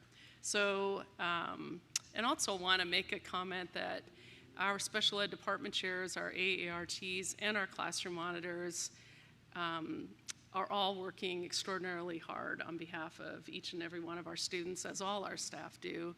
And these budget decisions are really difficult. But that's where we are at this time, and I believe everyone understands that we're going to continue the work that these positions undertake, in particular our work, I think as Ms. Karchner mentioned this evening, our work with our twice exceptional students, our inclusion work, and our work with our students in advanced academics as well. So that's the update. Thank you. Just to put a finer point, just wanting to be sure that there's understanding in the community, because I'm sure we've all received lots of questions about this. I even received a bunch of questions even as late as today. Principals at elementary schools, non-Title I elementary schools, will be able to use their I want to backtrack. I don't want to confuse. Principals at elementary schools will all be allotted an additional 15% in their carryover funds. So that's step one. It's kind of a graduated scale. And they're expected to utilize those funds to make up the difference of AARTs and SPED chair, the 0.5. If that is insufficient, then they move to step two, which is prioritizing their trades in order to arrive to these positions as wholes, to make those two positions whole. If that continues to be insufficient, then they're to engage with their regional associate superintendents in order to access potentially the staffing reserve. Because at the end of this year, the expectation is that in our elementary schools, even given the budget situation that we're in, but using these different options, that our ARTs and our special education chairs will be 1.0 at all elementary schools. Is that an accurate statement? I want to qualify that. And Ms. Burden is trying to, we have to be careful when we use the whole FTE positions, because only half of the position is going to be centrally funded in the budget. The other half of the position is going to be funded either by carryover trades or the staffing reserve to keep our people whole this year. But I think it's just the term position that we have to be, the position isn't fully in the budget, half of them is, half of the position is, but you are correct that the people will be whole in those roles. And those roles this year only. So next year will be a different conversation, because we don't yet know what that budget landscape is. But one of the things that I do want to put out into the ether here is the budget. If the budget landscape is as dire as it was this year, that we begin some of these conversations a lot earlier, because we were really short on time this time around. Thank you, Dr. Anderson. Mr. Dunn. I want to thank Dr. Reed for her leadership throughout this process, my colleagues on the Budget Committee, and the school board for all of their hard work, as well as all the FCPS staff who have had to navigate a very difficult and challenging process. And this is a process, first and foremost. We deal with, throughout most of what we call budget season, we have a lot of unknown variables. How much will we receive from the county? How much will we receive from the state? How much will we receive from the federal government, which might abolish the U.S. Department of Education? We only get towards the end of that process to the point where we actually have some definite or near definite numbers. And of course, there are lots of priorities. There's always more we want to do in a variety of respects. And this has been particularly turbulent with the introduction of collective bargaining, where, you know, a commitment was made at the beginning, not quite fulfilled, and then had to have last-minute negotiation because of some policy choices that were made. That created a whole lot of turmoil because budget cuts were put on the table, which were never articulated to the school board or to the public earlier in the season, and caused a lot of trauma, honestly, for employees who found out on a Friday morning that their positions might be eliminated or cut back the following year, and they might not be able to pay their mortgages or meet their family needs. We need to do this different. We certainly need to do this different. So if we do have cuts in mind, we articulate that early and often in the season. So if people want to come and advocate for their positions, for their communities, they can do so.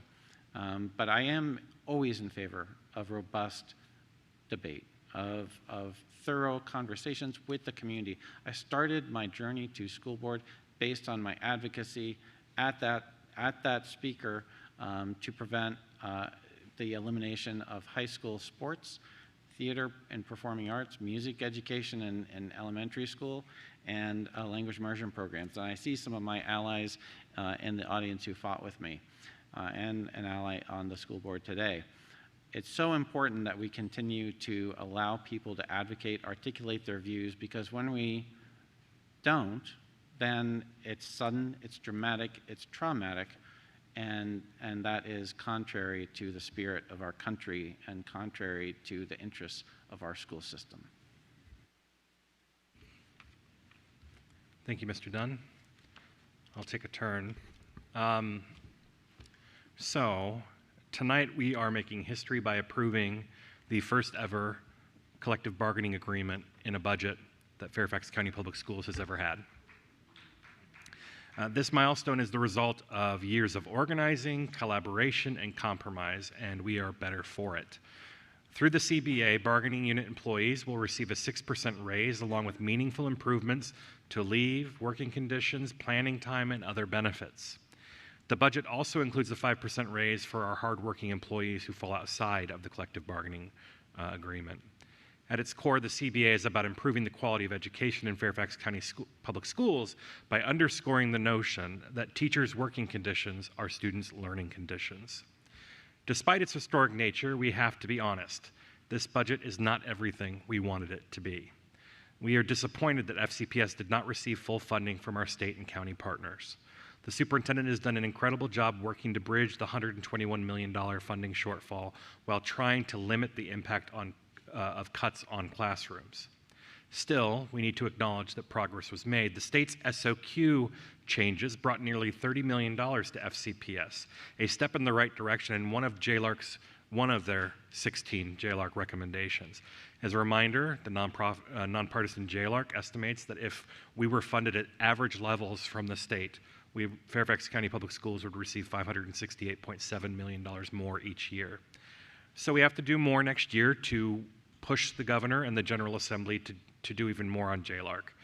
The Board of Supervisors increased its transfer, helping us meet core obligations.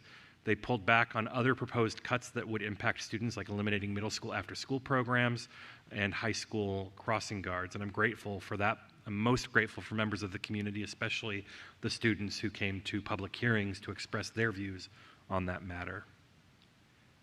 And so it's going to require deeper, more meaningful collaboration and working together with our state partners if this is going to be different next year. Budgets are values in action, but they are also complex, constrained decisions. This one reflects hard choices shaped by underfunding. but also a landmark victory for educators and some real wins for students. Let's commit to working even harder together next year with our state, county, and federal partners to get it right. Thank you. Ms. Dixit. Thank you, Mr. Chair. I want to sincerely thank the students, parents, staff, and the community member who shared their thoughtful inputs, whether at the public hearing or Sully District Budget Town Hall, or through directly reaching out to me through this budgeting process. Your voice and input have been very important guiding our decisions. In Fairfax County, we expect excellence in our school and with a wide range of activity that support all the students. But as we have said before, FCPS cannot keep up with this continued state underfunding and budget cuts. To address this funding shortfall this year, the revised FCPS budget has several adjustments, and we have already addressed that many times, that $121 million. But these measures of which have taken somehow to still meet the demand of our community, it's only for 1 year we have funding for many of these positions.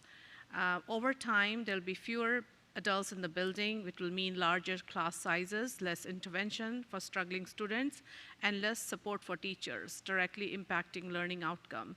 If budget cuts become normalized, we could lose years of progress we have made in making education fair, innovative, accessible for all students. I'm very happy for the additional funding we got for the state partners, but we still are very low in terms of other neighboring states and funding. And I'm very excited to support the first contract for collective bargaining agreement and the raise for the educators, and I will continue to support our educators and the staff members, anybody who's working in any capacity in FCPS. I'll be there to support them till my time on the board. I would also like to continue the collaboration much earlier with the supervisors and our partners at Fairfax County to better align ourselves with in the budgeting process, so we have hopefully more funding next year. Thank you so much, everyone, and I hope everybody have a safe night and safe summer. But yeah, let's get this done. Thank you. Thank you, Ms. Dixit. Mr. Moon. Thank you, Mr. Chairman. Just briefly, I am supporting the budget. In my 22 years serving on the board, there wasn't a single time that I did not support the budget. At the end of the day, you need to have a budget to continue educating our children and supporting our educators as well. But I want to say this to the public. We may be talking about tough fiscal times, next year being even tougher. But I must tell you that if we do not invest in education, there is simply no future for us. So even with regardless of the fiscal challenges, we need to put our resources as much as possible to education, and we need to support our educators, especially those in classrooms. Thank you, Mr. Moon. Ms. Marin? Well, I'm glad I work in the world of learning because this budget process has proven to be quite the teacher this year, and this is like my 10th year of the process. But not just for me. I know many residents, including children and adults, students and staff. You know, collective bargaining offered its own coursework for learning, and then having a $150 million shortfall provided another way of seeing things, and then further yet when the agreement had to be rebargained. And while I'm glad that we've all learned and certainly seen a huge surge in advocacy and interest, I've worked so hard over the last few months to avoid the pain of these cuts. I wouldn't even admit that it was going to happen until May 8th, so, or 6th. But you know, I was reading some of the obituaries about Congressman Connolly and remembering seeing him standing on what is now Mosaic. It used to be a dilapidated, rundown movie theater space. I remember that with my own eyes. And to see that he with others, really worked to create big things that benefited the whole county. And now I think about all the elementary schools we have here, the mixed housing, the metro station, the business, and I want us to get back to that when there's this vision of all of us really thriving here. So I've said before, there are two truths about the budget here in Fairfax and probably in other places in Virginia. One is that the Board of Supervisors provides more money each year, and as such, FCPS has received more money each year. That's totally true. But the second truth is that FCPS requires more money each year to maintain the level of public education expected in this community. And I'm hard-pressed to think of anything in demand now that costs less than it did now than the prior year. That's why we have cost of living adjustments, and that's why we have inflation calculations, right? I mean, we know that it will go up. But there is a third truth, and this relates to the percent of revenue. And this is a huge lesson, and I think where we really need to have that conversation with the Board of Supervisors, because it's that percent share of taxpayer dollars that has declined over years. And I'm still identifying the data. I know the superintendent has unearthed it. It was a rallying cry last year, but the bottom line is, last year we had 52.7% of that revenue, and this year it's 51.5%. So when the superintendent proposes a budget based on prior years, it's not unreasonable. It's based on historical data. And so I look at places like Prince William, where they have a set rate of 57%, and they can do other work and not have to debate it every year. So the biggest thing that I would love to do together as a board is work with the county board in a much better collaborative way, but we don't get to decide that alone, right? So I really hope that the county board, we can sit together, share information better, talk about how we can really spend our tax dollars in the best ways so we can really have that Fairfax that we all came to live here for or stayed here for. Thank you. Thank you, Ms. Marin. Seeing no others, we will have a vote on the budget motion, which is going to be on the screen momentarily.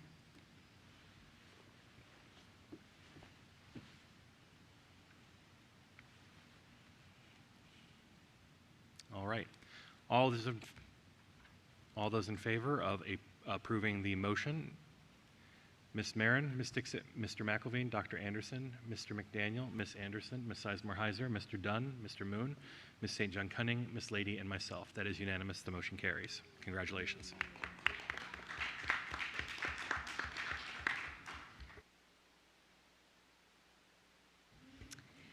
I call on Ms. Sizemore-Heiser for a follow-on motion. I move that the school board direct the superintendent to provide updates to the board on efforts to ensure that the advanced academic resource teachers, AARTs, and special education department chairs are fully and equitably staffed at the elementary school level in the 25-26 school year. These updates should be included as part of the annual executive limitations process, with details provided in the appropriate monitoring report or reports. For example, EL4, Human Resources, EL5, Financial Planning, EL9, Instructional Program, etc. Is there a second? I'll second. Thank you, Mr. Frisch. Ms. Sizemore-Heiser, would you like to speak to your motion? Yes, just briefly. This follow-on motion simply asks that as part of our regular EL process that Dr. Reed come report to the board on the efforts that she's already talked about and promised the board and the community in terms of keeping our advanced academic resource teachers and our special education department chairs fully and equitably staffed at our elementary schools. We heard a lot of concern from our communities, our parents, our teachers, and our staff about the importance of both of these roles in our schools and our buildings. The EL process, the executive limitations process, was actually brought to us by Dr. Reed as a way for Dr. Reed to report to the board and the community in a transparent and public way at every school board meeting where one of these are heard on a specific area of operations, human resources, financial planning, et cetera. And it is a systematic process and way by which the board can hear updates on different operational matters. And so all this follow-on motion does is ask Dr. Reed to come and report on the efforts to keep the AARTs and special department chairs staffed in the way she's already, through this executive limitation process we have in hand. So I hope my colleagues can support this. Mr. Frisch, would you like to speak to your second? Yes. As Ms. Sizemore-Heiser said, the superintendent made commitments to staff and during the board work session this week about the work that will be done to ensure that our special education department chairs and our AARTs are made whole this year. And I think it's incumbent on the board to ask that the superintendent report on the progress of that commitment as part of the typical EL monitoring reports. Just to give an idea, we're giving complete flexibility on where this would fit into the monitoring reports, but some ideas, Dr. Reed. EL 4.1.A is values employee talent and expertise to ensure that all are treated with dignity and respect. It could go there. EL 4.3.B, maintain favorable working conditions to promote high morale. It could go there. EL 9.2, ensure programs, curriculum, and materials support equitable access and opportunity for all students. It could go there. EL 9.4, it could be ensure consistency in instructional expectations across all programs, schools and programs. The point is there are lots of places where this type of data could reasonably be included. I had really great conversations with some colleagues about this, including whether or not the policy should be updated to reflect the goals of this motion. And I reflected on that. And the reason that I have these ELs written down is because I went back and read the ELs to see, are there things that I might change or add to get at this? And I ultimately determined that this data, which is really a one-year snapshot that we're looking for, fits perfectly fine in terms of reporting in one of many ELs. And in terms of timing, the instructional program ELs, we don't have those scheduled yet this year, but last year EL 9 was in September, and EL 4, which is human resources, was in October, November. So that's probably roughly when we'd be thinking about getting an update from the superintendent if things are similar next year like they were this year. And I appreciate all the work that our staff is doing to help the superintendent follow through on those commitments. I know that it has been a tough couple weeks, not only for the budget team, but also for Mr. Solomon and his team as they try and make this all work. Ms. Marin. Thank you. You know, you may have noticed I'm a stickler for process and policies and things like that. So I love that the motion talks about the EL, but I feel like it creates an extra step that we could avoid if we just propose the change language in the actual EL. Indeed, at the last school board meeting, I had prepared some language to change an EL at that time, but there was a lot of discussion. I guess people still had questions, and a few of us have raised that we'd like to make some tweaks to other policy language. And so at this point of the year, what I suggested, and I did share this earlier, was how about we do it like a package of EL updates all at the same time? Because I think that's really a better practice, and we could even make it more global, not just about the SPED chairs and the ARTs, but it could be that we're asking that it could be that she provides a status report of staffing changes as a result of an annual budgetary action. Because that's really the intention of these ELs, is to be more global. And I think putting the follow-on is more of a habit that we were trying to move away from and really use the power of the ELs. I also do think that, I mean, the superintendent has said publicly and to all of the principals that this will happen. So for me, I don't need to underscore the trust, and it also gets to, I guess, just how we do the work and how many times are we going to divert from just the main thing, like, she's got it, we're good, we're going to hear about it. We have quarterly reports, we have year-end reports. So I understand the need to assuage the community. I kind of feel like there's been a ton of communication. So I don't really support the motion, so I might abstain or not. I don't want people to think I don't support informing ARTs and special ed chairs. The process matters to me, and I'd like us to work as cleanly as possible. Thank you. Mr. Dunn.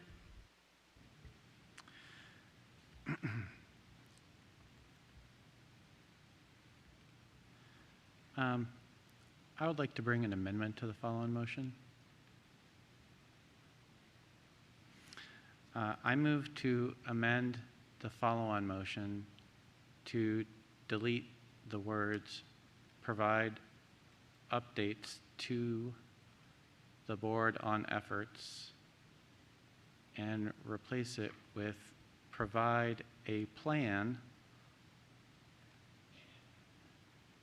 And I would like to move to amend the follow-on motion to delete the words "in the 2025-26 school year." Mr. Dunn, can you do that one more time for us? Sure.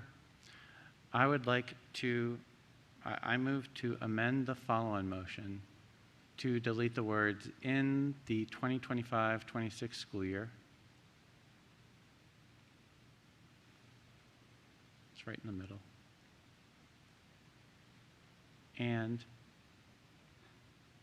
I move to amend the follow-on motion to delete the words "updates to the board on efforts" and replace that with "a plan."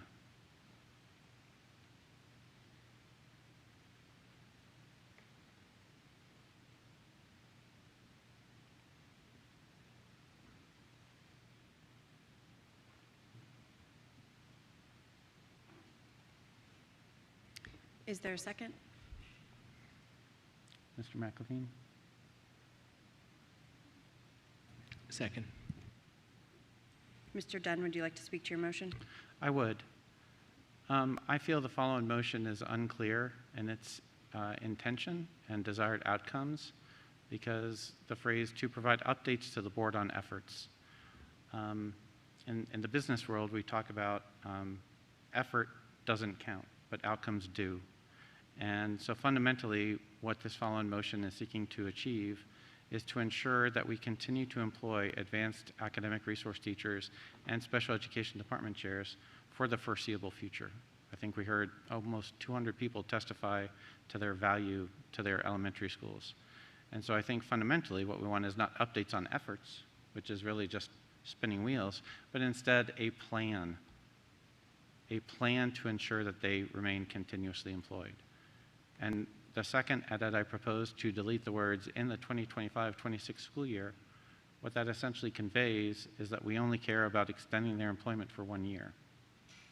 Now, the testimony I heard from 187 people, and it was 187 people, is that these are indispensable resources. The special education department chairs are indispensable resources to make sure IEPs get done and get done right, to support our special education teachers and our special education students and their families. And that advanced academic resource teachers are fundamentally important, not just to serve students who are already receiving advanced academic services, but to ensure that every student has equal opportunity to receive those services in their base school, not just at AAP centers, but to realize the vision that AAP services will be provided at every elementary school, every middle school, so that every student has equitable access. And if you're on the bubble, you can get access, you can be included. Because if we talk about inclusion all the time, there's a difference between the talk and the walk. And so I think these edits will better achieve the objectives of this follow-on motion. Thank you. Mr. McElveen, would you like to speak to your second? No, thanks. Mr. Frisch. I agree with 98.7.5% of what Mr. Dunn said, except we have a plan.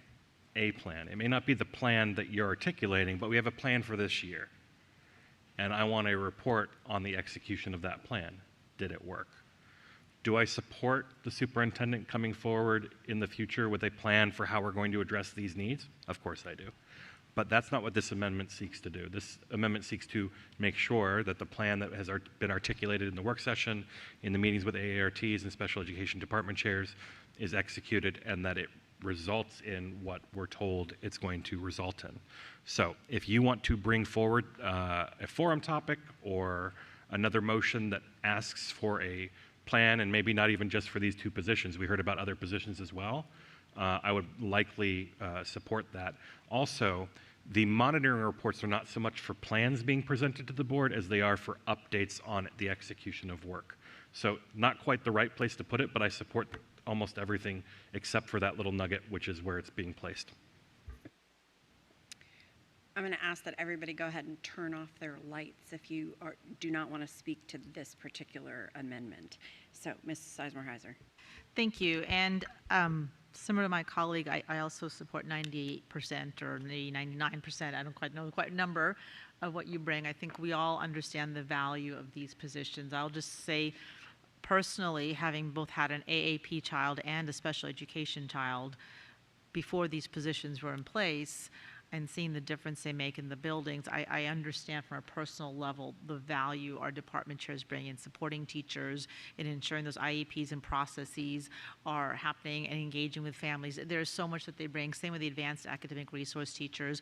One of the things I'm proud of on this previous board that we did was expand the local level 4s, and those AARTs came out of a report that that we had from a consultant on how to improve our AAP programming, and that was one of the recommendations also to help support that local level 4. So as a parent, I understand the value of these positions. Like my colleague, I also believe in the importance of process. The EL monitoring reports are to give us updates on what is operationally already happening. They aren't a place to deliver plans. Again, if there's a forum topic or other ways to do that, I'm happy to entertain and think about that. But right now, all we're looking for is for updates on what Dr. Reed has already operationally promised through the EL reports. That is what those are for. And so I don't believe this is the right forum to do what's being recommended, but I appreciate the thoughts and the commentary, and I'm happy to look at it in a different way. Ms. Lady.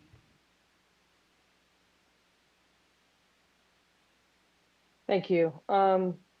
So I first want to thank all the people that came and spoke and advocated for ARTs and SPED chairs. But I also feel like someone who worked with staffing sheets and did trades for 15 years at Chantilly, we just voted on a budget. The budget cut each of these to 0.5. I feel like this follow-on motion is now telling Dr. Reed that everyone must trade other staffing to get back to a 1.0. My concern is, and I've voiced this before, we have schools of differing sizes. I have several schools in Drainsville over 1,000 children.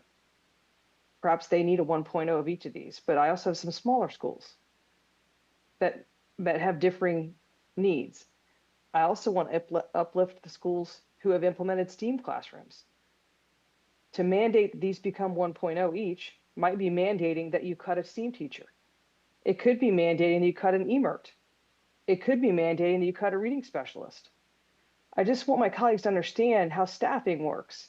And I trust the superintendent. She indicated to us in the work session, she reiterated again tonight, that with the RAS, with each individual school, that she's going to work with those principals to do some school-based decision-making around what the needs of that school is. My fear is to put this in writing in this format is mandating that she make every single ART and SPED chair a 1.0, which then doesn't allow her to work with each principal in each RAS to be specific to our elementary schools so they can do what's best for their kids and for their communities.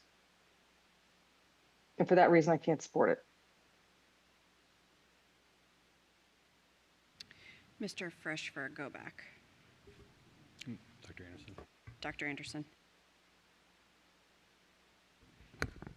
Okay, unless I missed something, I thought the goal for this year was that we were going to end up with a 1.0 of ARTs and a 1.0 of special education chairs using that 3-point system we discussed at length during the budget vote.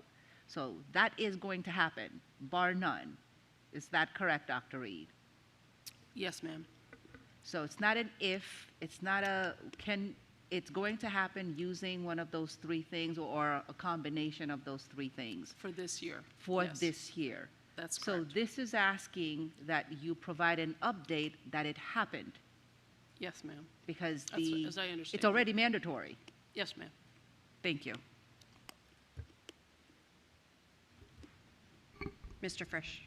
To a colleague's points about equitable staffing, I completely agree, and I have a lot to learn from my colleague who has placed literally hundreds, if not thousands, of people in different jobs around our school system, so I appreciate that. And I do have, I can see that a school with 2,000 kids has, different needs per position than a school with 800 kids. That makes perfect sense. Let's have that conversation next year as part of the plan. This year, we know what the plan is. The plan gets us to 1.0. Dr. Reed, it's not technically 1.0 because of how we're doing the budget, correct? Which is why we use the word fully instead of 1.0, because it's not technically a 1.0, even though that's the result. Yes, sir, that's correct. And so what this simply asks is that the superintendent report back on those commitments. It may not take her more than 10 minutes to do so. I'm not sure exactly how long it'll take, but at least we'll have a report back. It'll be part of the normal monitoring process for next year. And wherever we end up during next year's budgeting process will tell us where we need to end up on the monitoring reports in the future. Mr. Dunn, did you want to go back? Yes, please. I appreciate the 98%, but it's always the 2% that matters, right? I did want to address, because there was a suggestion that I bring a follow-on motion. Gosh, that 48-hour rule, it's a real killer, right? I could bring a follow-on motion right here, but for that 48-hour rule. I wonder why it's there in the first place. And I've never publicly addressed this, but it's because I brought a motion in August 2024 to have outside counsel conduct an independent investigation of the Hayfield football scandal. The next school board meeting, that was voted on by 10 of my colleagues.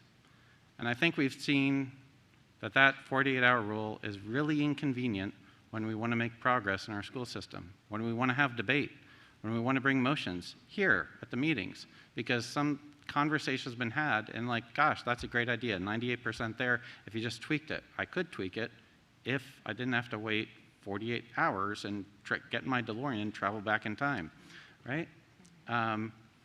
I could move to suspend the rules, but I think if you've watched more than one school board meeting, you see that I normally vote with 4 and not with 8.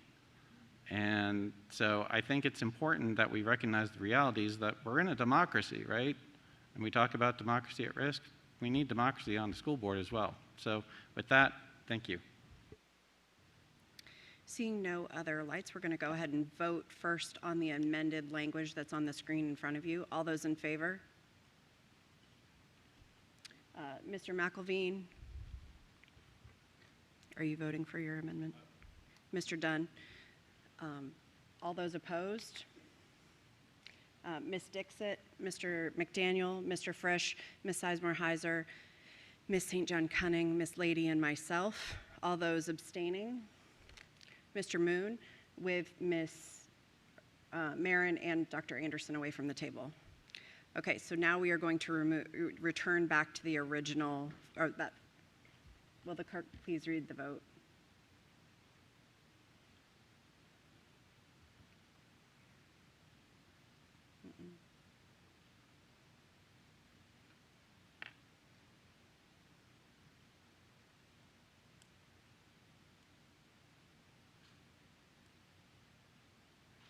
Sorry, it's 2712 because we have Ms. Marin and Dr. Anderson away from the table. Okay. The motion fails. Yes. The Okay, amendment. so now we are going to return back to the original follow-on. And we're seeing no lights related to that further discussion, we're going to go ahead and take a vote here. So all in favor of the motion as on the screen, the original motion or follow-on motion on the screen, please raise your hand. So we have Ms. Dixit, Mr. McElveen, Mr. McDaniel, Mr. Frisch, Ms. Sizemore-Heiser, Mr. Dunn, Mr. Moon, Ms. St. John Cunning, Ms. Lady, and myself. That's unanimous for all board members on the dais currently, with Ms. Marin and Dr. Anderson away from the table. Thank you. Agenda item 5.04, action, proposed 2025 school bond referendum. This item has been postponed until the June 12th regular meeting. Agenda item 6.01, do folks want to take a 5-minute recess before we go into the presentations? Thank you. We'll take a 5-minute recess.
Board members, please return to your seats.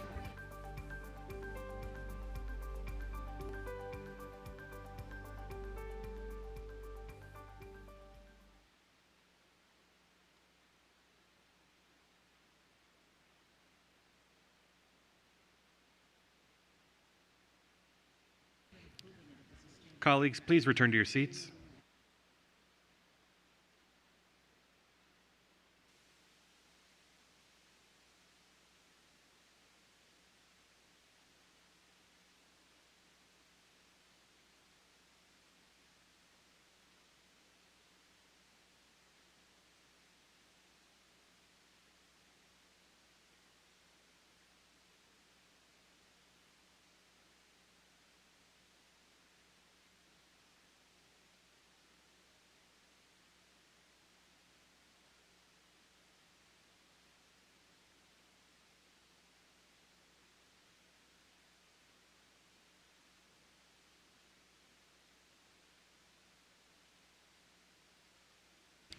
Board members, please return to your seats.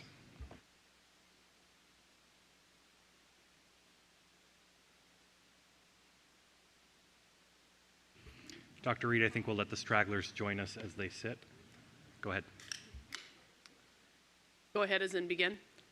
Yes, okay. Please. All right.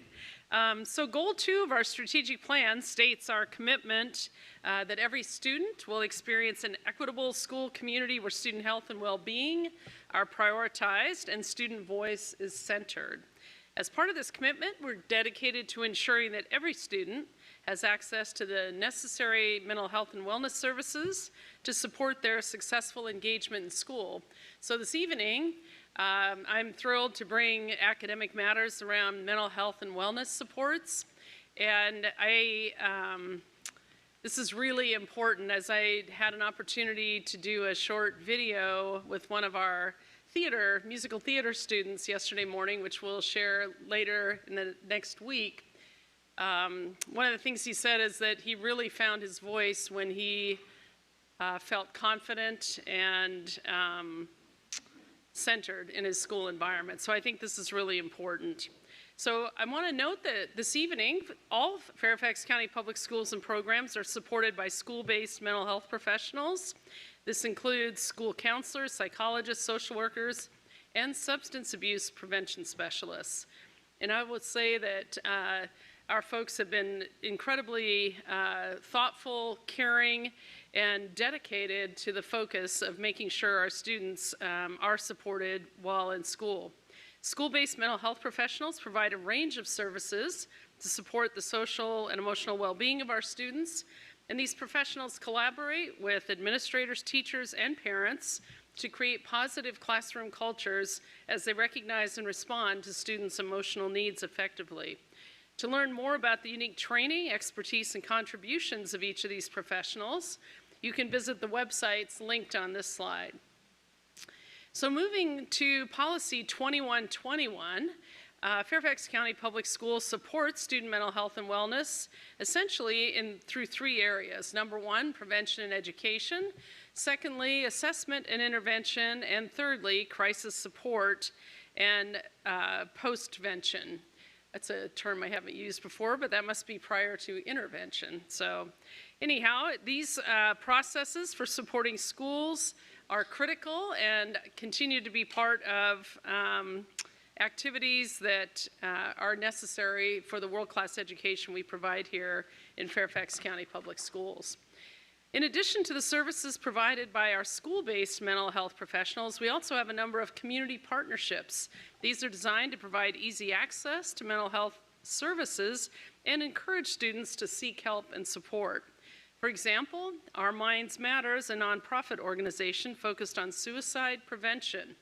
Our Minds Matter clubs encourage self-care and healthy habits, promote social connectedness, increase pro-social skills, and increase help-seeking behavior in youth. We also have partnerships with the Healthy Minds Fairfax short-term behavioral health program and Hazel Health. And these support increased access to mental health services for students who may be experiencing mild to moderate mental health challenges.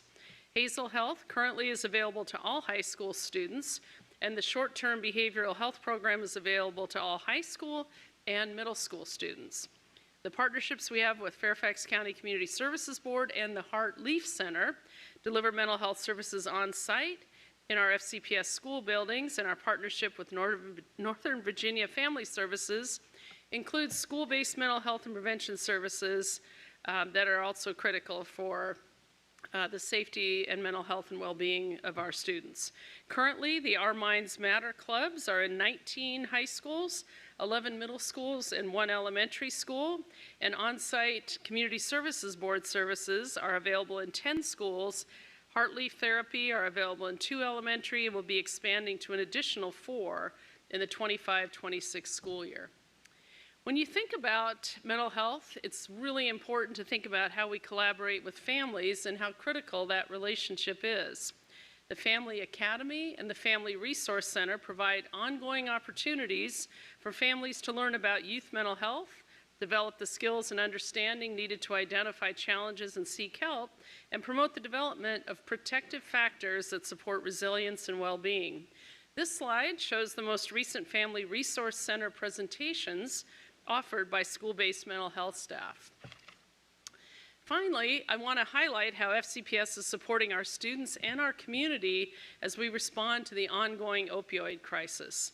We've provided a scaffolded unit of health education, comprehensive education to prevent the use and misuse of drugs by increasing awareness of these substances and discussing healthy behavioral alternatives, as well as providing information on how to access supportive resources and services.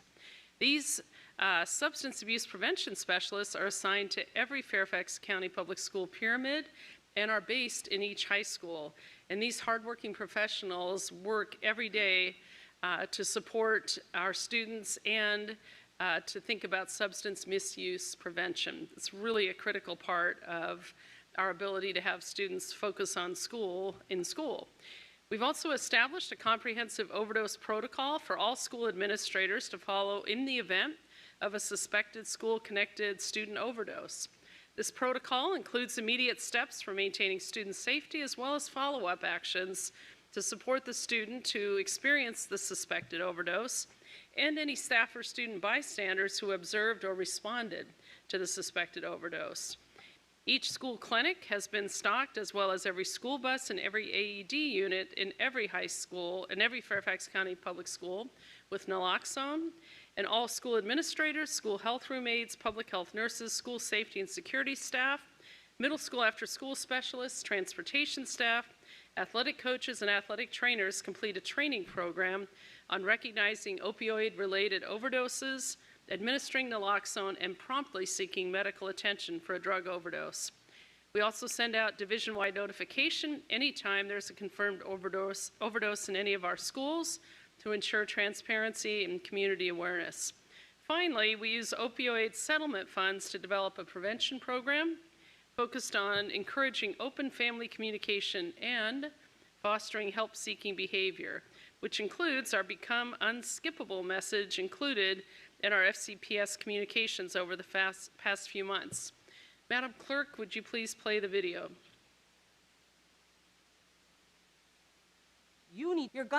Teens are pros at skipping what they don't want to hear. Listen up.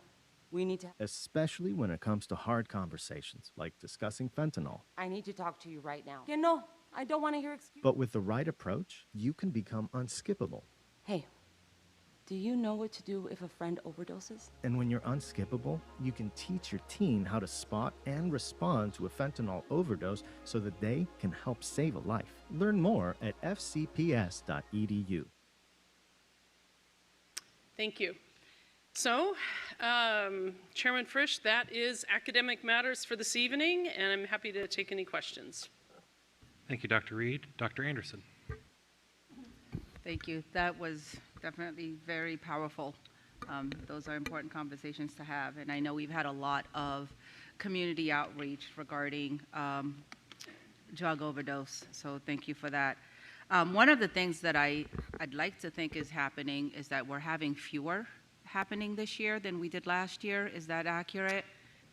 We were in senior leadership recently, and realized that we didn't even want to say it out loud, but our dashboard currently is 0 suspected overdoses in our schools this year, which is huge progress. But again, exactly, all of the things. Yeah. Say all the prayers, do all of the things so that that continues. Can you speak a little bit to what is available for our students in K-8 outside of school? Because we know that our high school students are able to access Hazel Health. What is available for our K-8 students? So the K-6, K-5, and most in 3 areas. Essentially, our K-5 and K-6 schools have school-based staff, counselors, social workers, psychologists. Our middle schools are able to access, I want to say there's a particular, I think it's Leaf, something Leaf, apologize. Our middle schools are able, the Heartleaf Center delivers some therapy in middle schools and some in elementary, but not all. So I think that in our Northern Virginia Family Services includes some. So it's, I think the high school, there's a much tighter web of services, and I think at middle school it's a little more fractured, and elementary it's more school-based and partnering with parents. And I think at elementary, probably what's going on right now is probably right, but I do worry about the middle schools because we know that the youth data, it really shows elevated levels of, anxiety, all of the things that we are seeing at our high schools are happening at our middle schools with 7th and 8th grade students particularly. So it just continues to make me wonder, how can we better support that level so that it's not as fractured, but it's easily accessible the way that Hazel Health is. I know you and I had conversations in the past in terms of bringing that down to the lower level. Have we been able to make any inroads on that? We have not moved the Hazel Mental Health, telemental health into middle school. We have not done that yet.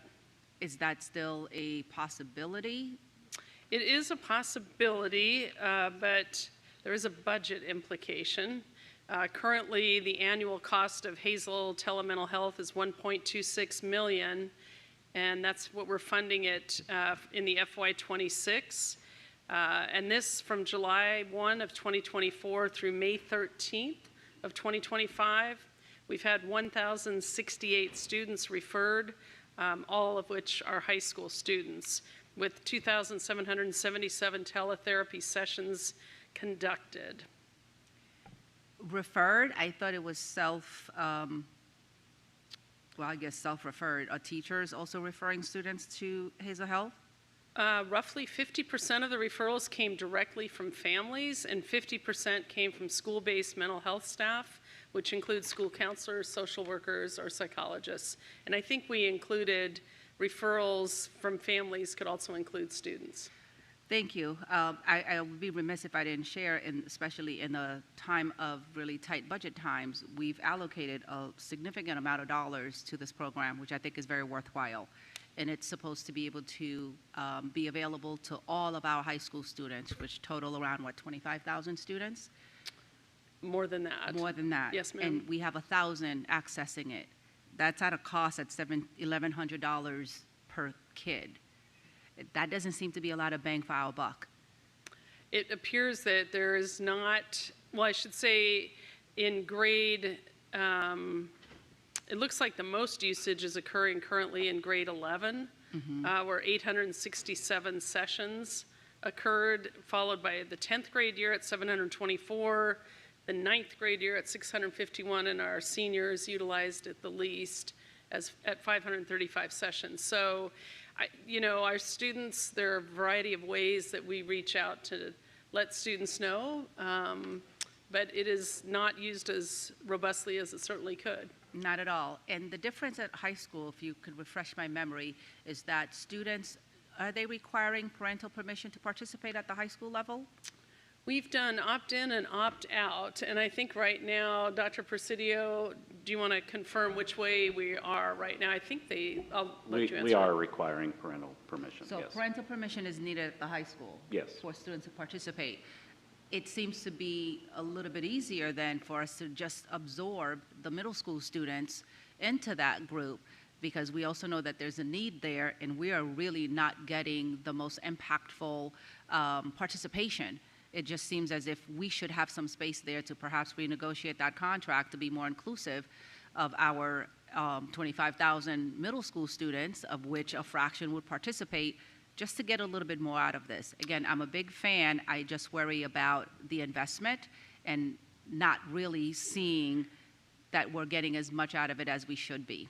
Yes, ma'am. And I think the renegotiation, I think those conversations are ongoing, but I will make sure I check in with staff to see, because I think it's a per pupil fee, but given the usage, I think it's certainly a fair question.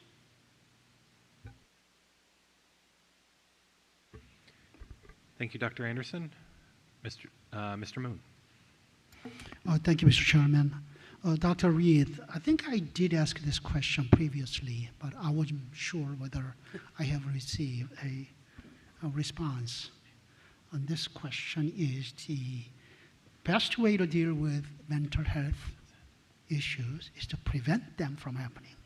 Prevention is the best way to handle. With that said,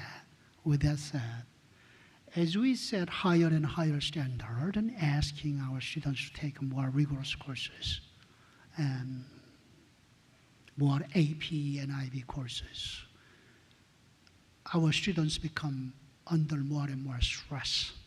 A few days ago, actually about a week ago, I was having a conversation with one particular freshman and was surprised to hear that maybe I should not have been surprised, taking 3 AP courses. I said, wow, as a freshman.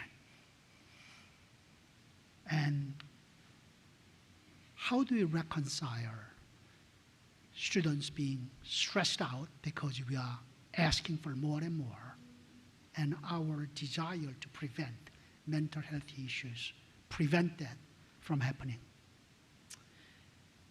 Yes, sir. I think that there has to be moderation in all things, right? In the sense that if we are, often students push themselves and want to take, I think, a rigorous academic load and need to eat well and sleep well and be active and in community with their families and friends and so forth. So I think for students that want to take an academic load that might be 3 AP courses as a freshman, I think as long as they have balance in other parts of their lived experience, I think it can be managed well. I think one of the things we've talked about, I think more and more, isn't that we're going to be able to live a life that is stress-free or anxiety-free. What we're going to have to, I think, more so support our children and honestly, our adults as well, is how do we manage stress? Because it is a part of our lives. People are anxious about a variety of topics, and I think how to think about managing that stress and anxiety is very important today in a variety of ways. So that's how I would reconcile that. One request that I make is, you talked about students putting a stress upon themselves. I feel that a lot of stress comes from parents asking more and more from their children, comparing them with perhaps with other children, other students, etc. I think we may need to do engage our parents a little more and talk about this. And in the past, I even went as far as us having conversation, really meaningful serious conversation with college admission officers, whether if they're looking at certain number of AP in the highest courses one could take from a student's high school career, that's going to put pressure upon students to get there. And unless we hear clearly from college admission officers that they don't really have certain number everybody has to achieve to be able to be admitted to that school. It's not more the better. That there's going to be more and more pressure upon our students. I mean, that's what I've seen over the last 3 decades. Yes, sir. I think a college admissions conversation likely makes sense. I think as people understand the reality of what admissions counselors look for, I also think sometimes the pressure and the stress is not just academic. It can be social. It can be not making the team, that parents want a child to try out for an athletic team or a first chair in the orchestra or a theater role and they've become an understudy and not. So I think there's stress and pressure and anxiety across so many aspects of growing up, for lack of a better term. And it's not just being in a class or being on a team or being in an ensemble or being at a work job, but it's also, I think, our reluctance to accept that students sometimes are imperfect, and perhaps we are imperfect as well. I think when I spoke with our Oakton robotics team and they talked about how important failure can be in learning, and I don't know if we make that safe for our children. So I think there are a lot of ways we can mitigate stress and anxiety, and we probably need to work harder at that. So I take your point. Thank you, Mr. Moon. Ms. Lady. Thank you, Chair Frisch. I need to first start by thanking all of my colleagues in mental health, school counselors, directors of student services, psychologists, social workers, substance abuse counselors. The work you do is important. The work you do is life-changing. The work you do is, you save kids' lives on a daily basis. You create for them a future. And I just can't thank you enough for all the work you do. I want to touch on a little bit of what my colleague was just talking about in terms of college admissions. We would do senior survey data at Chantilly, and we added on questions beyond what was required from the state of Virginia. And most of what we were trying to capture was, what did seniors wish they had done differently? And overwhelmingly, they all indicated they wished they had taken a less rigorous course and had more fun, because they probably would have gotten into the same college they got into. I make this point. We want our kids to challenge ourselves. We definitely have kids who can handle 3 APs as freshmen. We definitely have kids who are embarking on things that are probably stretching them beyond what's probably appropriate, which is impacting their mental health, their sleep, and other things in their life.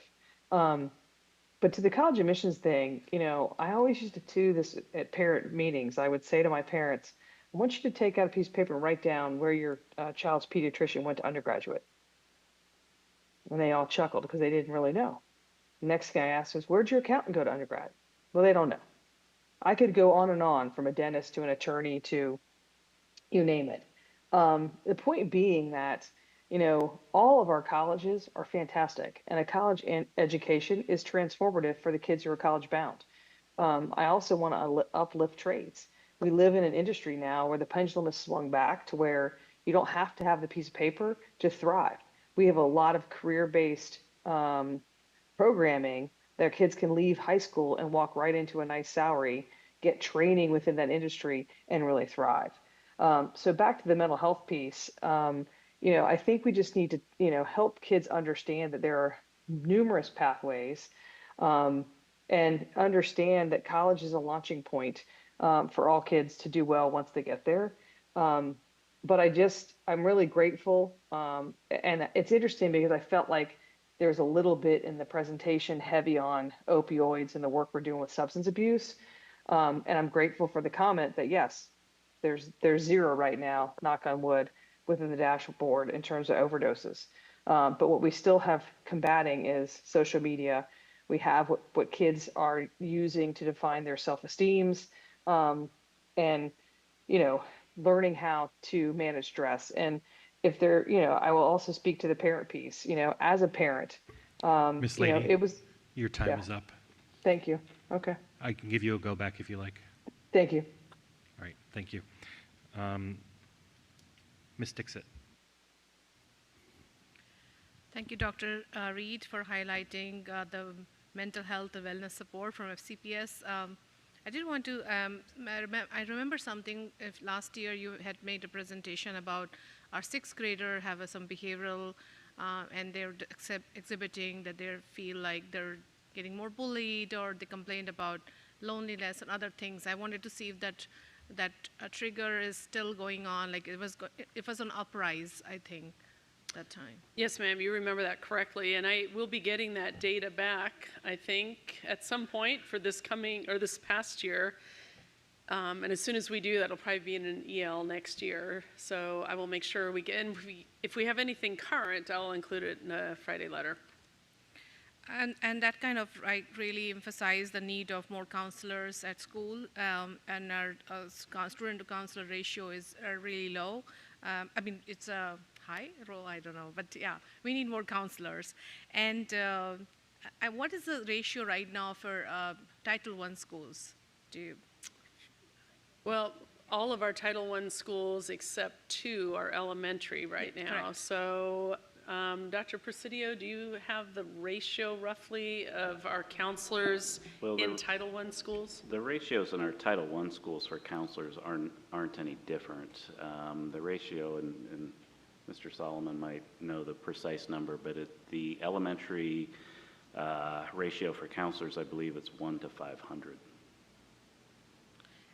Thank you so much. Actually, the reason I bring it up, I was in Center Ridge Elementary, was talking to a counselor, and they definitely said that was something they wanted to elevate is the need of more resources in terms, because there's a lot of need in Title I schools and students coming from different backgrounds, multilingual learners, and they just needed more, I guess, reinforcement. So something to, I guess, look at, considering that. I know last time we talked about Hazel Health, and there was a way we were, I think, going to move to opt out, and so all the students will be opt-in. Mr. Sethi, do you remember this conversation about Hazel Health that will keep it opt-in, and then students can opt out if they need to? Yeah, it's not really a technology issue. The issue is that when students are experiencing mental health issues and needs, we want to make sure that the parents, the family members are really involved in that process. We're not trying to create barriers for access, and that's why parents and families can provide direct referrals, make those direct contacts without working with their staff. But when a student is working with a psychologist or a counselor, and that counselor or psychologist recommends some additional services outside of the school, we want to make sure that the parent's involved in that process. Okay, thank you. And it's good to see the number rising up. Last year it was 500 some students. Now it's like almost double. So that shows it's being more, there's a more awareness of it. I definitely agree that we should expand this to a middle school student. That is a time students are going through a lot of changes mentally, emotionally, physically, and they're lost sometimes, right? I mean, having my own boys, I can kind of relate to that. So I feel like we're missing some opportunity, and if we get that support earlier, I think it could be helpful for them when they are going to high school.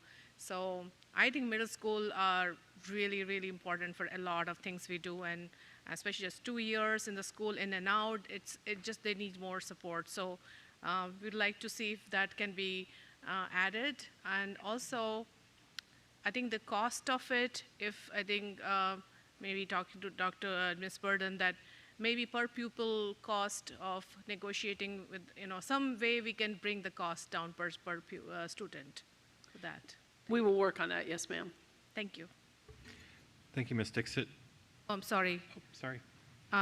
Some of the video links weren't working on the presentation you just shared, and I was thinking it's maybe it's because we are an FCPS laptop. I don't know if other students can use watch it too. Was it the link to the video or some of the links to The the videos, the video? suicide prevention video, the other videos here. linked. We'll take a look at that and repost a version to Board Docs with a working link. Thank you for pointing that out. Thank you. Yeah. Thank you, Ms. Dixit. Ms. Marin. Dr. Reed, one of the challenges I recall being raised was that using Hazel during the school day, that was a challenge because the student would need a private place and that was hard to staff.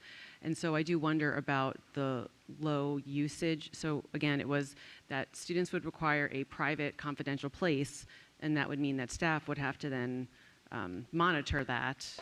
And so I just do wonder about that, if that's cause for the low involvement, if it was to be expanded. I wanted to share something that sticks in my mind. I think it was in 2023, I was at a high school and they were doing a government civics things, and somebody asked them, you know, it was like this whole senior class, and they said, raise your hand if you have someone in this school that you can name that you trust. And not a lot of hands went up. And so I do wonder about, you know, how are we ensuring that the students have that at least one person, and this gets to like the whole, you know, transitioning into the grades and having that person. Also, when you first arrived about 3 years ago, you had shared data about how this generation is differently engaging in behaviors than past, including like drug use and dating and driving. And so the statistic about the decrease in fentanyl overdoses also makes me wonder about that data. And, you know, do we know who our kids are in this generation? And just how often are we as a board knowing? I mean, I know my daughter and how she is, but there's a whole bunch of other kids who are different. So I just wonder about how we as a board can be sure that we're thinking of the kids the way that they really are and not the way that like we grew up. And I wondered if there's any data, if we know what are the most prevalent mental health challenges our students have, like what are the most frequent? Is that broken down so we could say, okay, well, we need to staff up on this kind of thing, but maybe not this kind of thing. So, yeah. Yes, ma'am. I mean, I think that's a great question. I don't have that data this evening, but I could go back to staff and see if we do track that. So I'm happy to do that. Yeah, see what thanks. we have. Well, what comes to mind is a friend and constituent just had a challenge with her student who did not want to go to school, and a secondary student. And so like, what do you do when you have this human that doesn't want to move? Like, you can't really move them, right? And so it ended up that the assistant principal was a wonderful resource, you know, called and talked to the students through what was going to, you know, and then it got solved. So, and I've heard other stories of kids who have a lot of anxiety going to school. So like, if that's a rising thing, right, what do we need to do to help that, as opposed to, you know, fentanyl overdoses? We keep going, you know, to prevent that. But anyway, just something I was wondering about. No, it's a good point. More to think about, obviously. Yeah. Yes, ma'am. That sounds good. Thank you. Thank you, Ms. Marin. Ms. Lady for a go back? Oh, sorry. Ms. Sizemore-Heiser. Thank you. Just briefly, a couple things, Dr. Reed. First, I really appreciate this presentation, and I wanted to kind of lift up what our student rep said about some of our substance abuse programming that we have. I'll just wait a second. No, it's okay. We're having some camera issues, so just a moment. No, it's okay. Go ahead, Dr. Reed. Okay, thank you. So some of the substance abuse education, I don't know exactly, I think your point is very well taken, right? And I think it would be good to have some of that education earlier. So you don't need to tell me today, but it would be maybe good to get a follow-up to see what we do have embedded for our students in our earlier years, because I do think some of that education that we have can be very powerful. And while I'm glad to see the fentanyl overdoses are going down, this is still an issue in our society. I can tell you some of the stuff we have is very powerful, just anecdotally from one student, which happens to be my kiddo, who went to one of our fentanyl prevention town halls before he went to college, and now asks every single person when he sees a bag of gummy bears if there's drugs in them. So, it is powerful stuff, and I think it gets our kids to think. Right. And maybe realize there's dangers where they don't realize. So I think it's important to have that. The other thing I was surprised wasn't listed here is the Family Summit, because the Family Summit has a lot of different supports, formerly the Special Education Summit, but there's a lot of different strands around mental health and mental wellness.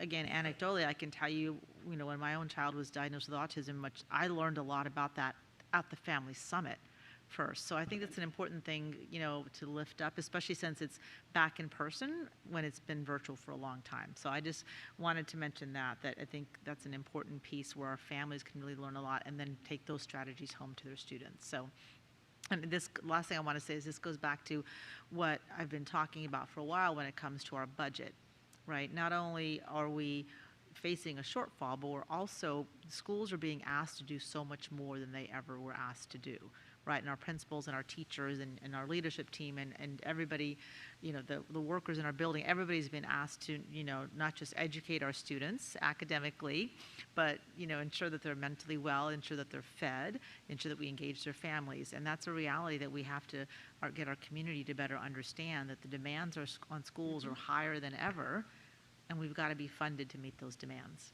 So thank you for all that you do, and I would really put a plug in for earlier substance abuse education. I'm a big believer in preventative education, and also for talking about that family summit and all that it offers, because it really is a wonderful resource. Thank you. Yes, ma'am. We'll make sure to include that moving forward. I'm going to take a turn. So one of the interesting things as we've been talking about fentanyl the last several years is that at the same time that fentanyl overdoses were going up, and frighteningly so, drug use by the same cohort of students, young people, was going down significantly. And that was a very difficult needle to thread when it came to communicating with parents, right? How do you explain to parents that drugs are, your child is far less likely to use drugs today than they were a couple or many years ago, but if they do use drugs, they're far more, they're far deadlier, right?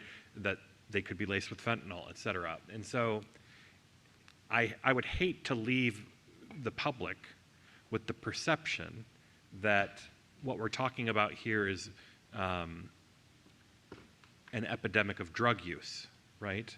What we're talking about is the deadliness of fentanyl. And so it is extremely encouraging that this education is working, that we're seeing numbers go down, and we're not just seeing it in Fairfax County, though that is encouraging. We're seeing it all over the country with young people in particular. And I'm hopeful that the trajectory of fentanyl use and the damage that that has on people will, be more in line. Hopefully nobody uses, right? But that it would be more in line with the historic low numbers of students using illicit substances. How do you thread that needle more effectively with parents to communicate that schools are safe,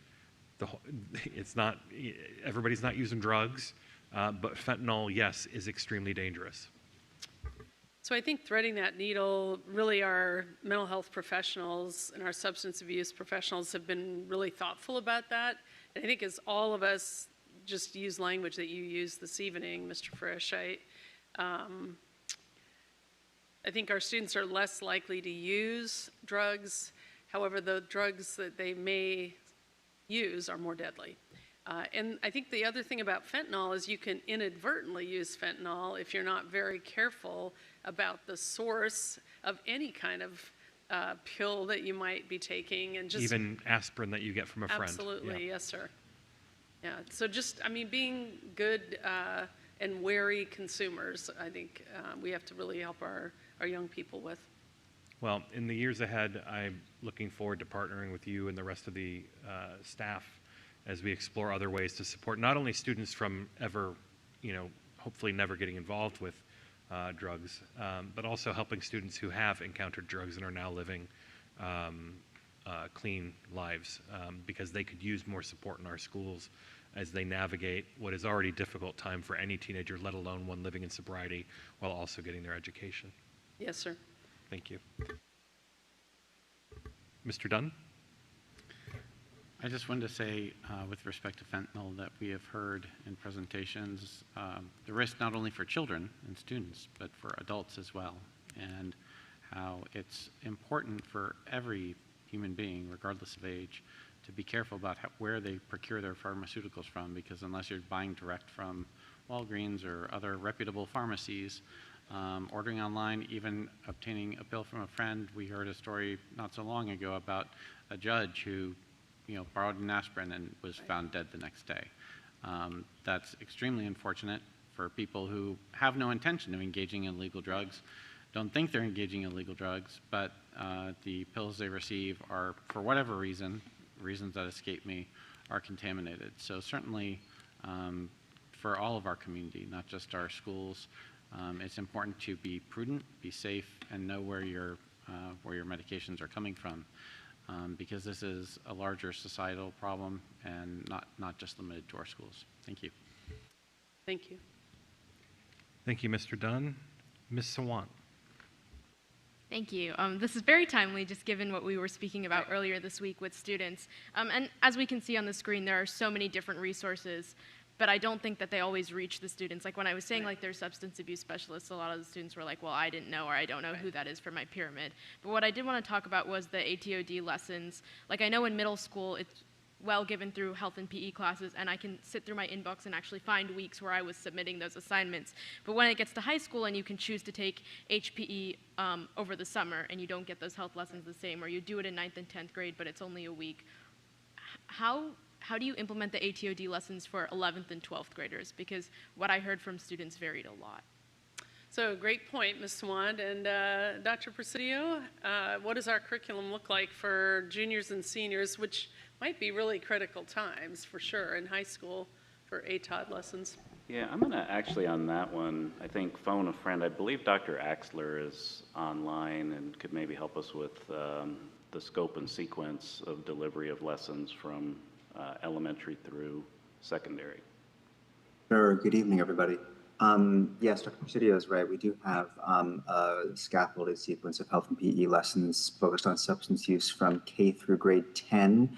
Grades 11 and 12 have specific separate foci, and so there are there's more flexibility in the way that those are implemented, but all students are required to participate in specific activities focused on identifying areas of potential risk in substance misuse, trying to focus on particular substances, what the risks may be with those, ways to identify protective factors, and particularly look at refusal skills and healthy replacement behaviors in both grades 11 and 12. And that's overseen by our instructional services department, specifically our health and PE curriculum. Thank you. I just guess I want more clarity on where those lessons are done in 11th and 12th grade, because in 11th grade they had pulled us into a special session and given it to us, but in 12th grade I didn't receive anything. So I'm just wondering how specifically schools go about implementing that, whether it's advisory or other periods. So just something I noticed. Thank you, Ms. Sawant. We'll go back, Dr. Anderson. Yes, thank you. I did forget to ask a quick question as related to slide 3. Some schools have an inordinate number of crises in terms of risk assessments, in terms of student elopement, which we know can take anywhere from 2 hours to the entire day to contain and to deal with all of the things that involves. How does the district quantify the type of supports that are needed at the sites that have more frequent occurrences of these activities than those that do not?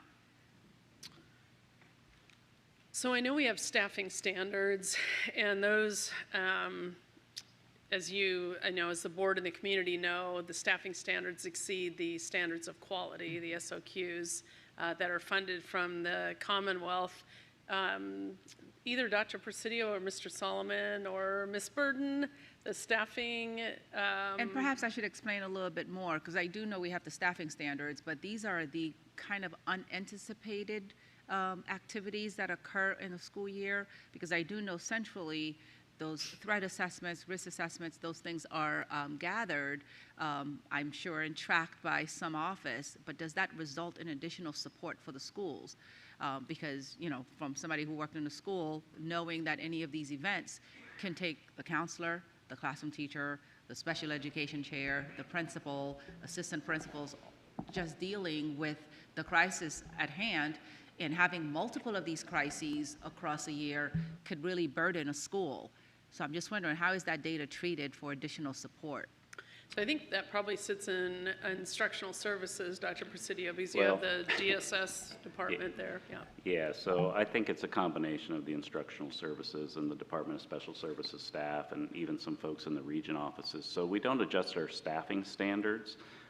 Typically based on that data, we're staffing based on the students in the school. But what we do is we provide a lot of centralized support, to Dr. Reed's point, from central office. So if there's a crisis in a school, we have a crisis response team of social workers, psychologists, counselors that are available through central office and oftentimes redeployed from other schools in the school division to support those crisis situations.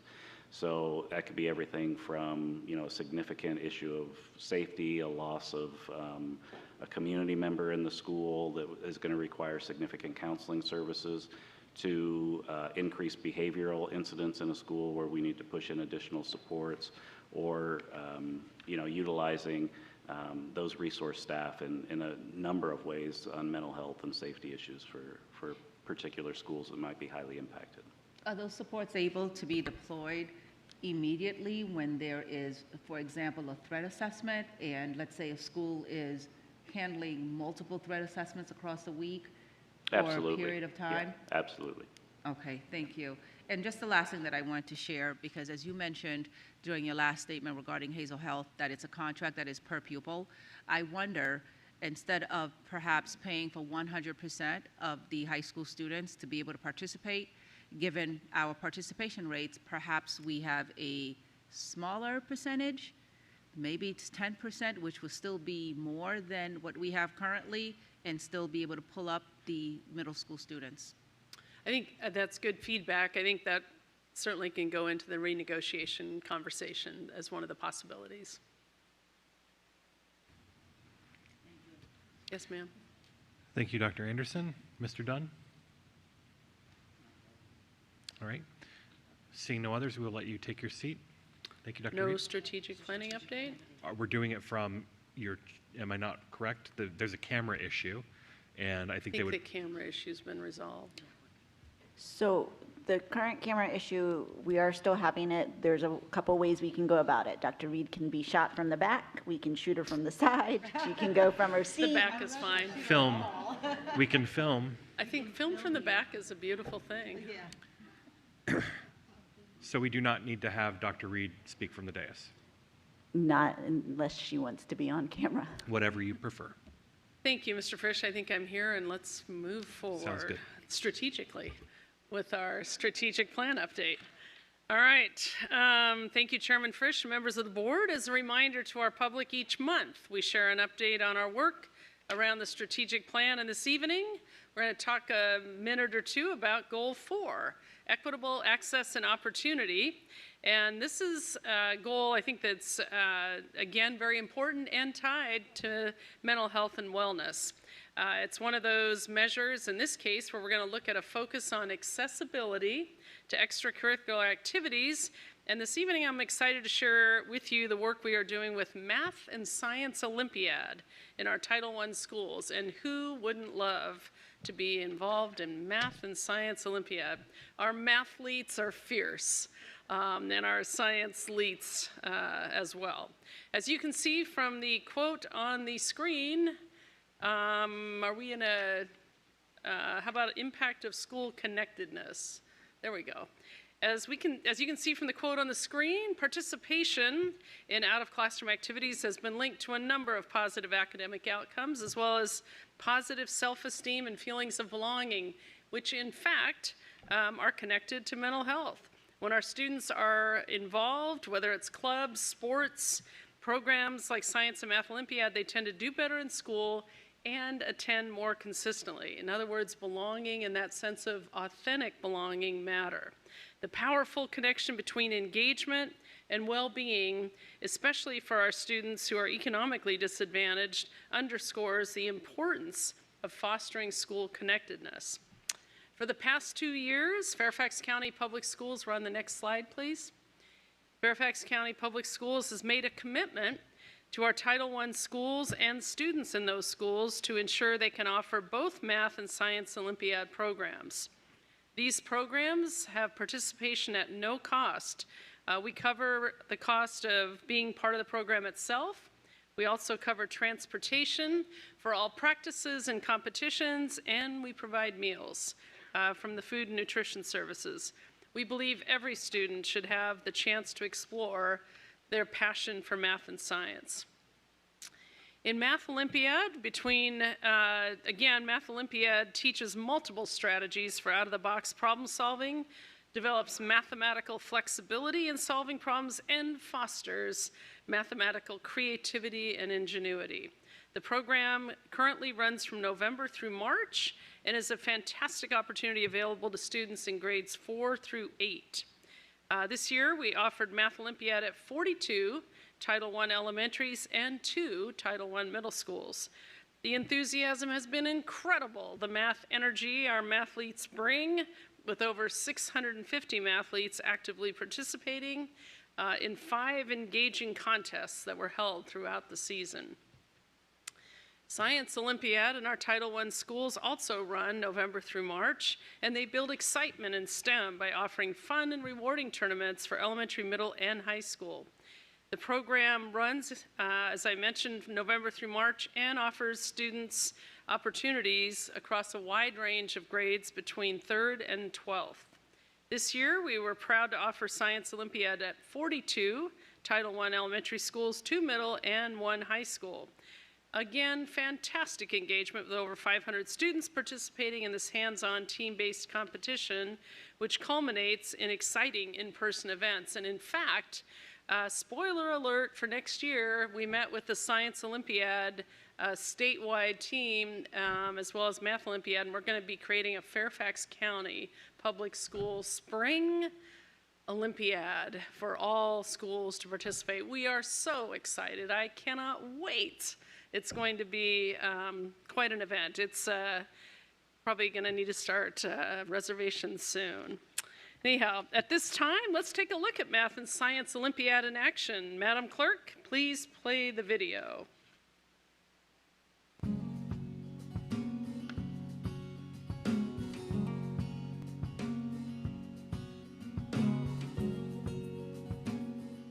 Programs such as Science and Math Olympiad in our elementary and middle and high schools really provide students with many opportunities to explore the sciences, to explore math.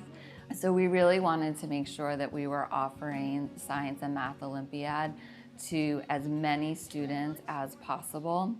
Today we are going to build on what we did in geometry last week. So Math Olympiad offers a variety of different ways for students to work together. So we start off with our warm-up, and then after that we go into our whole group lesson where I teach them one subject that is our subject of the week. This week we are talking about permutations and combinations. It's one of our more advanced topics. Every time there's a new week, I always tell my mom, "Mom, when is it gonna be Math Olympiad?" It helped me because I can learn more things. Like for example, I was learning area. I can just divide them into 2 boxes and then add them up together. Science Olympiad is a competition, and it's basically a bunch of STEM projects all put together on one day. We practice once a week. They're given a problem or a task, and they have to come up with a plan, test it out, try, fail, come up with another plan, and try again. And it really asks students to work and problem solve. You get to choose a topic. I'm doing anatomy and astronomy.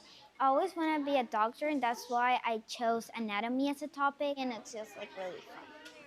A lot of our work is collaborative in Math Olympiad because I do believe those conversations about why an answer is the way it is or how to get there is very important to their learning, more than just getting that correct answer. They always will be paired with a partner, and that fosters the sense of collaboration with the students, and that's an integral part of Science Olympiad. It's taught me to not work alone. I should get new ideas, new opinions.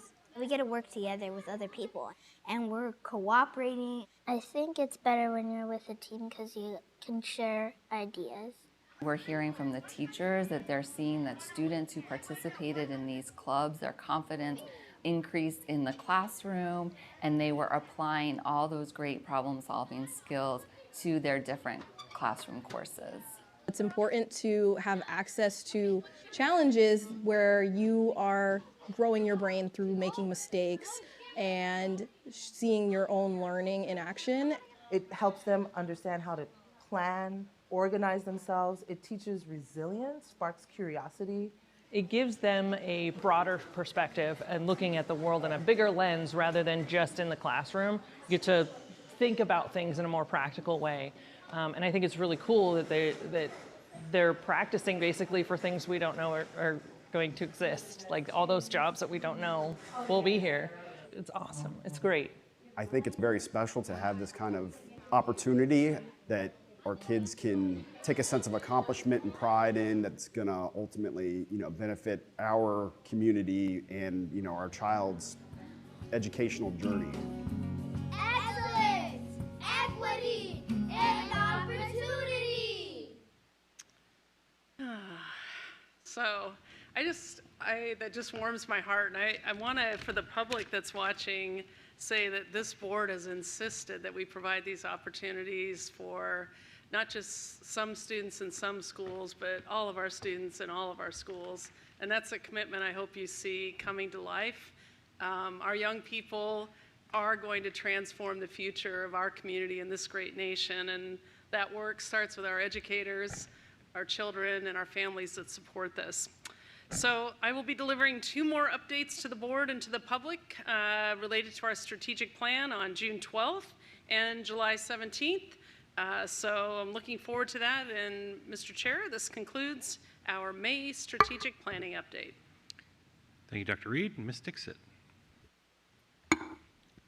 Dr. Reed, this is the part I get excited about the most, is seeing a student doing other things. It's just learning on the books, right? This is like hands-on learning and problem solving. And I think this, going to all Title I school, I think this is the best way we can do equitable access, because other students can find a way to get to these courses after school enrichment. Their parents and other PTA members who are doing it in other schools, but in the Title I schools, we don't see that. So I'm really excited to see that. The one thing I wanted to say is, I know this is great, and we don't have much dollars, but here's the way we could have chess club in all those schools as well, because I know there are other schools have chess club, and just wanted to see if that can be happening. Yes, ma'am. Well, chess is, as you know, a complex game. Alex last week in the charity chess tournament gave me some moves so I could stay engaged a little longer. But we certainly are looking at chess and also knitting. We've got a knitting group headed up by Kathy Hosek out in the Mount Vernon area. And I know there's a great demand just to think about what activities we can be thoughtful about. So I will definitely add chess as a thought plan here. Thank you so much. Yes, ma'am. Thank you, Ms. Dixit. Ms. Anderson. Just really fast, I love this. I mean, this is right up my alley in terms of a lot of the work I do in my other world. My question to you is, how many of our non-Title I schools actually have Science and Math Olympiad? Do we know? I know there are a number of those. Ms. Lemon, thoughts on about kind of a round figure, and we'll get you exact numbers for the Friday letter. Yeah. But Ms. Lemon? I will definitely look it up. I believe we have about 17 in addition to the Title I schools that are currently in Science Olympiad. So I understand that with the sheer volume of schools that we have, I think that we may be making an inappropriate assumption that our non-Title I schools have this available to them or know how to get it started. And so now that we've had this wonderful opportunity to know what the enrichment possibility is, I think that it would be a good idea, even before the pandemic, all my kiddo's school had was Math Olympiad, and it was done as an ad hoc thing that just 2 teachers kind of took on. And so I think that having some of the experience of how this could go and talking to principals about how they might be able to bring it to their communities and the benefit of it, I think would be a really important thing for us to move forward, just to make sure that we're not assuming that other schools have the same opportunity. So it's just a little point of advocacy. Yes, I'm ma'am. sorry, I will check with Emily to get the exact number. Thank you. Thank you, Ms. Anderson. Dr. Anderson. Thank you. This has been one of my very favorite things. As you know, this was probably one of the first conversations we've ever had, and just to see it come to fruition has been really fantastic. Just to confirm, the Science Olympiad and Math Olympiads, because they're led by teachers, can that also count for IPFIT time? Well, that's a great question. Ms. Lemon, I believe so. Do you want to Yes, clarify because that? it is addressing for students who might be chronically absent, and if it's addressing standards that they would have missed in the school day, then yes, it can. And I think what we're finding is that kids, when they're involved in this, don't end up on that chronically absent list. So it's really a preventative more than anything, but we can use that data for IPFIT. Thank you, which brings me to my second point. You know, this is great. These are the things that kids get excited about, adults get excited about. How can we take some of these activities and infuse them in the regular activities that are occurring throughout the school day, in which everyone can participate? Because good instructional practices are good at all times. Yes, ma'am. I think that's a good idea to contemplate building on. So Dr. let me. Presidio. Yeah, no, I think that it's Oh my God, it is correct, and I think what we're. So let me take that back to the team and be thoughtful about that. I do know we continue to. We have a lot of resources that are limited, notwithstanding financial, but time also becomes a resource at elementary school in terms of our reading, writing, and math SOLs and science as well. So let me take that back to the team and see what's possible. And not necessarily embedding the whole program, because we have a curriculum, but some of the activities must lend themselves to something that we're doing. Maybe it's just a matter of aligning the scope and sequence to see what makes more sense, even if it starts off as a culminating activity to some, or at least an exploratory activity to some learning. And the last thing, I can't see, my eyes are watering. I can't see, for some reason my eyes are watering. Thank you. The last thing was the chess that Ms. Dixit mentioned. All for that. I vote yes. Yes, ma'am. Thank you, thank you, Dr. Anderson. Ms. Anderson, I already did that. Mr. McElveen. Yes, so Dr. Anderson kind of took the words out of my mouth. Now that we are, apologies for the phrase, but saddled with early release Wednesdays again for next year, can we use that time to do these activities? It's actually something that came up in a conversation at a school today.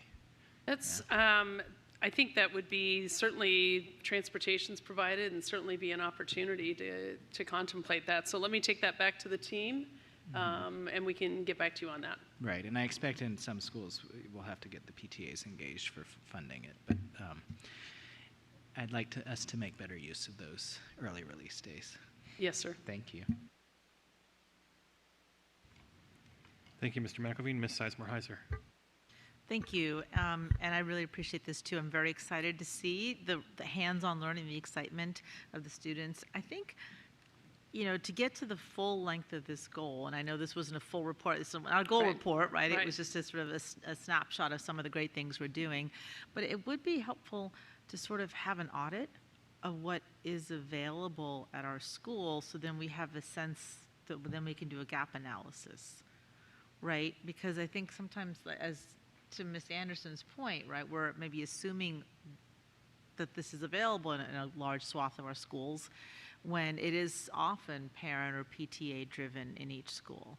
I also agree with my colleagues around chess, and I love knitting because when we talk about mental wellness and relax, I mean, that's a big part of it, right? I'm going to throw my pitch in again for speech and debate and theater at elementary schools, because the schools that have theater have amazing programs, and it does all those things do a lot of good for communication and creativity and collaboration. So, but I do think, you know, with the second year of these early release days, I agree with my colleague, that's a really important place that once we do our audit and our gap analysis, perhaps we can systematically build in programming into those days.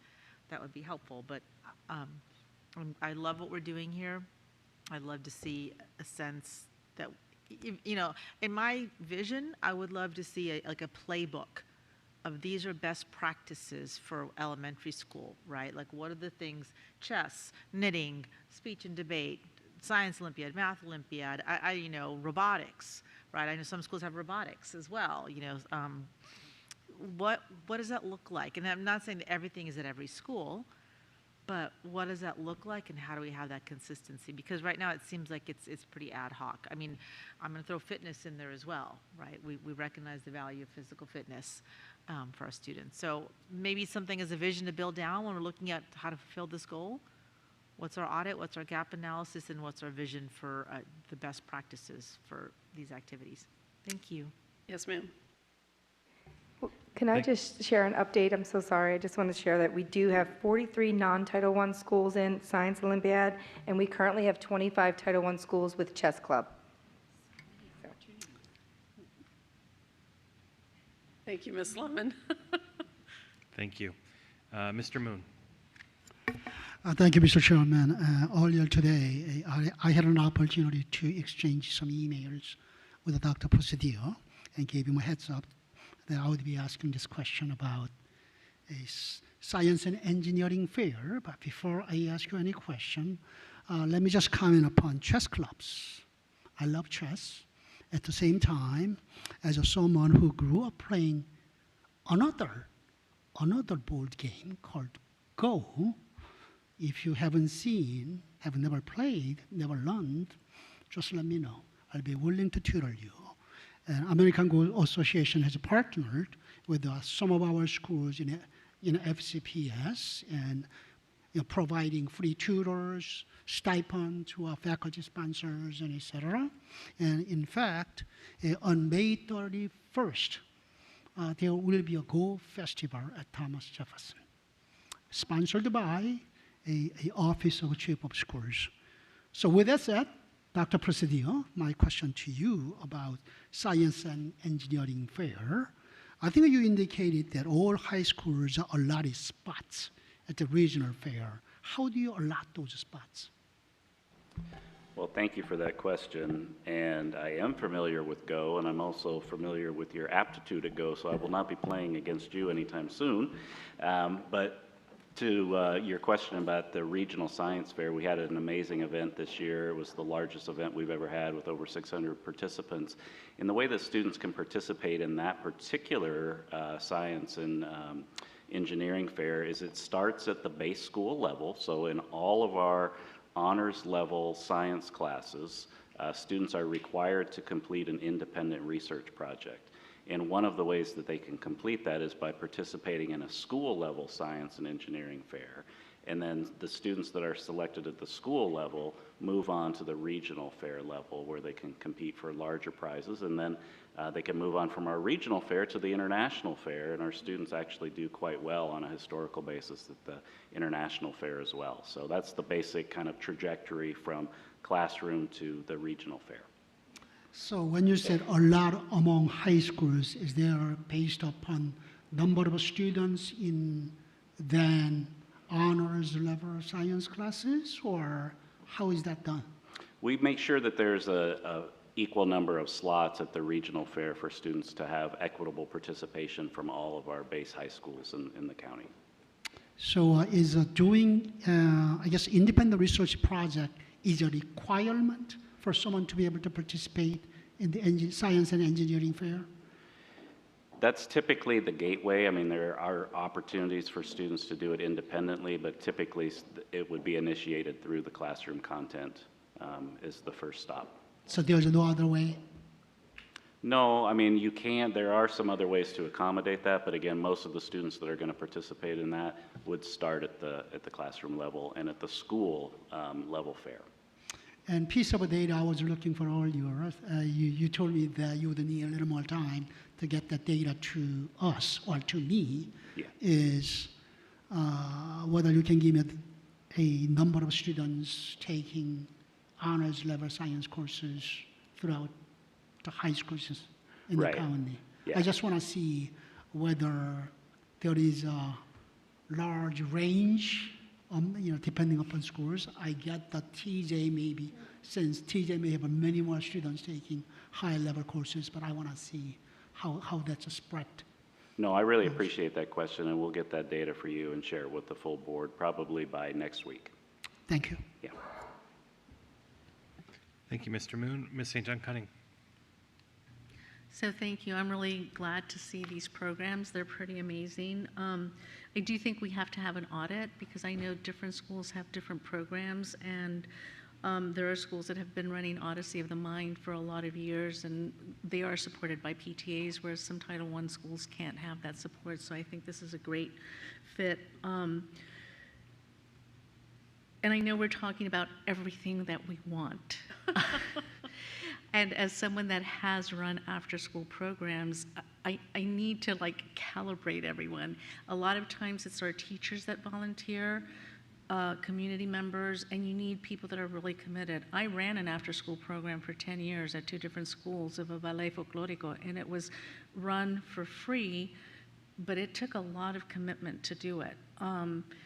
And I had a great dance teacher, and I shouldn't say it was run for free. There was a fee because of the costumes that the kids had to wear. I also ran an after-school program where we had knitting, and we had the Healthy Plate Club, where kids learned how to eat healthy food and learned about healthy food and actually cooked the food and learned how to, went home and took the recipes home. We had chess, we had yoga and mindfulness.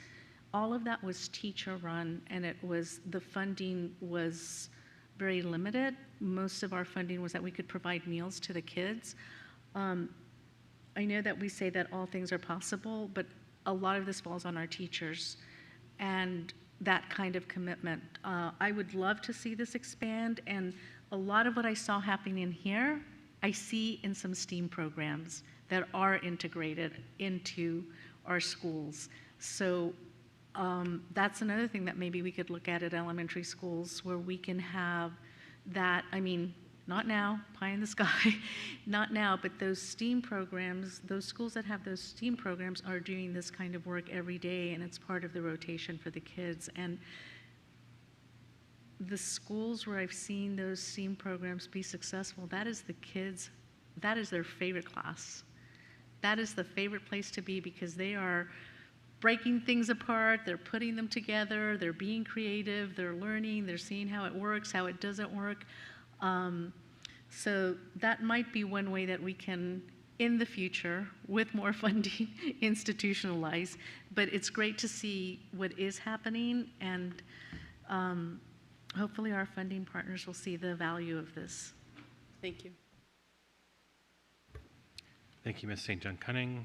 I have some lights on. Do we have go backs?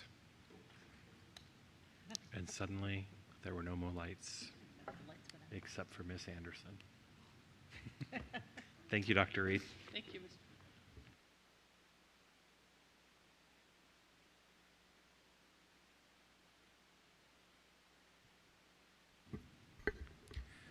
Agenda item 7, consent agenda. Our adopted rules of parliamentary procedure, Robert's Rules, provide for a consent agenda listing several items for approval of the board by a single motion. Many items listed have gone through board review, and documentation has been provided to all board members and the public in advance. Items may be removed from the consent agenda at the request of any board member prior to the meeting. The consent agenda is on the screen. Is there any objection to approving the consent agenda? Hearing and seeing no objection, the consent agenda is approved. Agenda item number 8, new business. The following are new business agenda items. They will not be voted on this evening, but action is scheduled at a future meeting.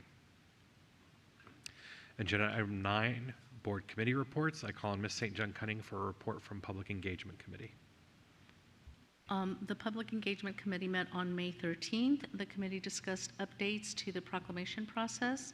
The full board will be voting on the edits at an upcoming regular meeting. We look forward to having a streamlined process for this and future boards. Plans were also shared for the upcoming board member toolkit. This will help our incoming board members and staff liaisons onboarding to our community advisory committees with greater efficiency. We also had a presentation from the clerk's office with an update to the student leadership program and some great information about the history of our student representatives on the Fairfax County School Board.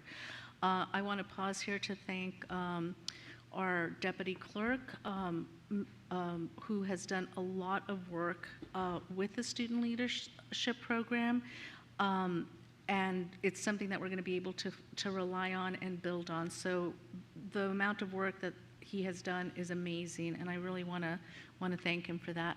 Our next meeting of the Public Engagement Committee will be on June 18th at 1:30 p.m. Thank you, Ms. St. John Cunning. Agenda item 13, agenda item 12, superintendent matters. I call on Dr. Reed. Thank you, Chair Frisch. Just want to, again, as it is Mental Health Awareness Month, thank all our hardworking mental health professionals in the school division for all they do to provide support for our students and one another. It really does matter. Also want to share some great news that for the 12th time, the National Association of Music Merchants Foundation has honored FCPS as one of the best communities for music education. And for those of you who've had a chance to get out and see some concerts recently in musical theater and our young soloists this evening, our music is incredible here in Fairfax County, and props to all of our educators that support music and our students and families as well. This past week, I had our first inaugural meeting of our military connected youth, and it was a fabulous meeting. We had about 30 young people from across the county representing each of our high schools, and really had a conversation about the things that matter and the things we could improve in transition for our military connected youth. We're also working on plans for a summer event where prior to school starting, we can have military youth from around the county get together for a social event and compare notes and network effectively. And some of our military connected youth are actually going to plan it. The Louise Archer Elementary School ribbon cutting was fabulous, and it was so instructive to learn about the history and meet some of the former students who attended Louise Archer. I also want to say that Tuesday afternoon I had the opportunity to go to Robinson Secondary School and meet with a student who's visually impaired to see how he uses his Meta AI glasses and really advocate for himself about those being able to be used regularly in school. So I thank Principal Tracy Phillips for arranging that, and it was a great conversation. And have been in multiple schools in the last couple of weeks, but I will say on Tuesday, I finally got all the answers for our boundary work. I was invited to the geospatial analysis class at Centerville High School and met with students who presented our boundary solutions that they had resolved. So I'll be sharing those with our team, but it was fabulous to see our students wrestle with boundaries and actually explain to me how they resolved all of that. So I said I really could kind of just begin to relax about that the geospatial program and our young people, they're so incredible. I just am inspired. So I think we've had boundary committee meetings many nights, and we have another one tomorrow night. I encourage our community to come out, share feedback, check out the website, the new tool, and provide feedback. Our process will be better with the more feedback we receive. So thank you, Chairman Frisch. Thank you, Dr. Reed. It is now time for agenda item number 11, Board Matters. Next on the agenda is Board Matters. I will call on each school board member who has requested an opportunity to speak, starting with Ms. Marin. Well, I did request it. My only caveat is if we weren't too late. I guess this is not considered too late. Yeah, I just wanted to kvel is the Yiddish word about the singer who was here, Miss Utsoko Scoville. So she already won the Cappy last year for Best Vocalist, and she's up again this year, and she's going to Ithaca College, her dream school for musical theater, and it was just a super special surprise to see her here.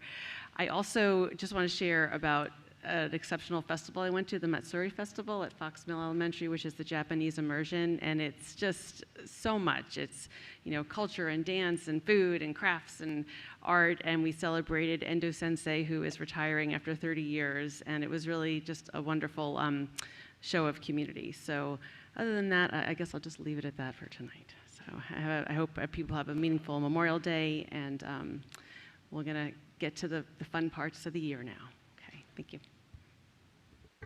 Thank you, Ms. Marin. Mr. McDaniel. I have the wrong name here. Mr. Dunn is not at the table. Ms. Sizemore-Heiser. Thank you, and I just appreciate an opportunity to speak because there's a couple things I really wanted to lift up, and one, I wanted to just recognize that we had a proclamation about May is Asian American and Pacific Islander Month, and that is something that's very personal for me, and so I wanted to take a few minutes to talk about that. My parents both were immigrants from India, and they came here at a time where there weren't a lot of, it was sort of the first wave of immigration from India, and things were not well known. And so I was born here. Growing up here, sort of the first wave of a culture was not easy. And it's something I can see with our students right now in trying to bridge these two cultures. But so it's really meaningful to me to be the first one in my family to vote. And it's really meaningful to me when my dad came here and he came as a student, learned a whole new culture, and embraced it. He loved being American. He loved it. From the Giants to the 49ers to the Broncos. I know, I'm sorry, Dr. Reed. Boo, Seattle. He loved 4th of July. He loved everything about it, and he instilled that love in me. So the thought of being Asian American and having this beautiful heritage that is now celebrated, that was not understood but is now celebrated, is what makes our country amazing. And so I just had to recognize that, and I feel very honored, actually. I was kind of shocked when I found this out, but honored to be the first Asian American woman elected to this board. It seems hard to believe that it took that long. And I'm kind of honored and shocked to be the first Indian American person elected to this board, and that also is kind of shocking that it took that long, but it's a great testament to how great our country is that we have a board that reflects the beautiful cultures and diversities of our community. I also wanted to recognize that this past weekend was the 71st anniversary of Brown versus Board of Education. And that is seminal to making sure that we can provide an equal and excellent opportunity to everybody. And it's important to stop and think about the history that we had in Virginia, where many schools were shut down to avoid integration. And that wasn't that long ago. And that is a huge disservice to our country. So I think it's important to stop and remember that. And the last thing I want to say is just a congratulations to all the Cappies nominees. Because I love theater and I loved seeing so many of these plays. And there's so many Cappies nominees from the Braddock District that I could list all of them, and I have all of them here. So I'm just going to start reading them, and then when the timer goes off, it's going to go off. And I cannot wait to celebrate all of you guys because I've seen your plays and your work is incredible. So, marketing publicity, Libby Hansen, Fairfax High School, Much Ado About Nothing. Special effects and technology, Peyton Morales and a certain special effects crew, West Springfield High School. I know, my time will come off soon. Oh, that's it. Bella Molino, Lake Braddock Secondary School, Trojan Women. With that, go see high school theater next year. It's amazing. Go see middle school theater. It's amazing. Have a great night. You know, they only give us like 6 seconds to introduce the awards at the Cappies, so you're going to have to figure it out, Miss Sizemore-Heiser. Miss Lady. Thank you. I too just want to uplift all of those who've served our country. I am a daughter of a father who served our country and a brother who served our country. So as we approach Memorial Day, am unbelievably grateful for those relatives of mine and also everyone who has fought for our freedom. We are the freest country, and I'm very grateful for those who fought and come before us. I also wanted to talk about the fact that last week I attended National Police Week. I work every year with kids who were killed in the line of duty, and also uplift the counselors that I've recruited from Fairfax County that help support that endeavor. Um, and the fact that we have a lot of giveaways for the kids who come to the program and ended up with a surplus of school supply type items that I was able to deliver to Hutchinson Elementary, one of my Title I schools, to help those students. Backpacks, colored pencils, notebooks, things like that. So it was special to be able to bring those items to them earlier this week. Graduation is fast approaching. I want to give congratulations not just to all of our students, but to all of our school counselors for getting through AP testing. I know what a labor of love that is. I know how hard it is for the kids to study and prepare. And I know everyone's blessed and glad that that's behind them. I wish all of our students well as they prep for and take the SOL tests and final exams in the next few weeks. And I also want to wish the best of luck to all my schools who are competing in district and state championships. I want to congratulate the winners of the International Science and Engineering Fair Awards. From TJ High School, Oliver Wang, first place in energy. From Langley High School, Bennett Huang and Jason Pan, first place in environmental engineering. And from McLean High School, Chloe Giglio, fourth place in biomedical and health sciences. We also have several Drainsville National Merit Scholarship winners. From Langley High School, Amy Key, Vishwa Rakasi, and John Wu. From McLean High School, Rachel No. And from TJ High HSST, Sophia Wang, Sophia Lin, Phoebe Pan, and Patrick Shee. Also, congratulations to Emily Flores Hinojosa from Marshall High School, who received the Latinos Unidos Hispanic Leadership Alliance Scholarship presented by the Hispanic Leadership Alliance.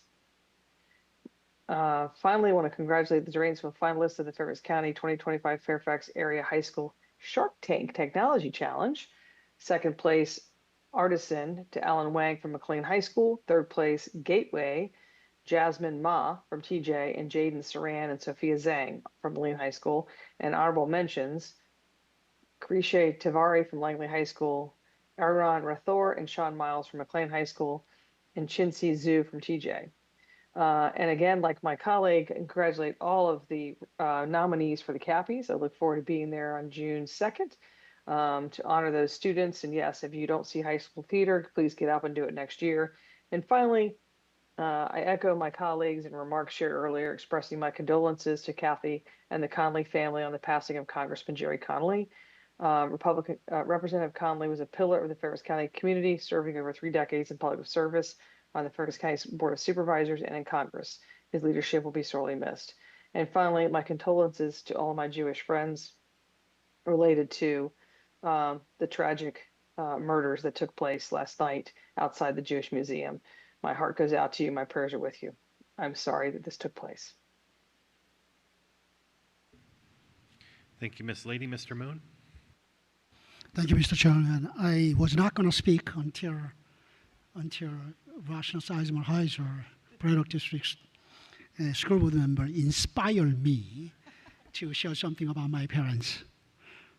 I'm the first Asian American to be elected in Fairfax County. Unlike perhaps your parents, my parents struggled quite a bit living here in the U.S. They never language skills, never had language skills.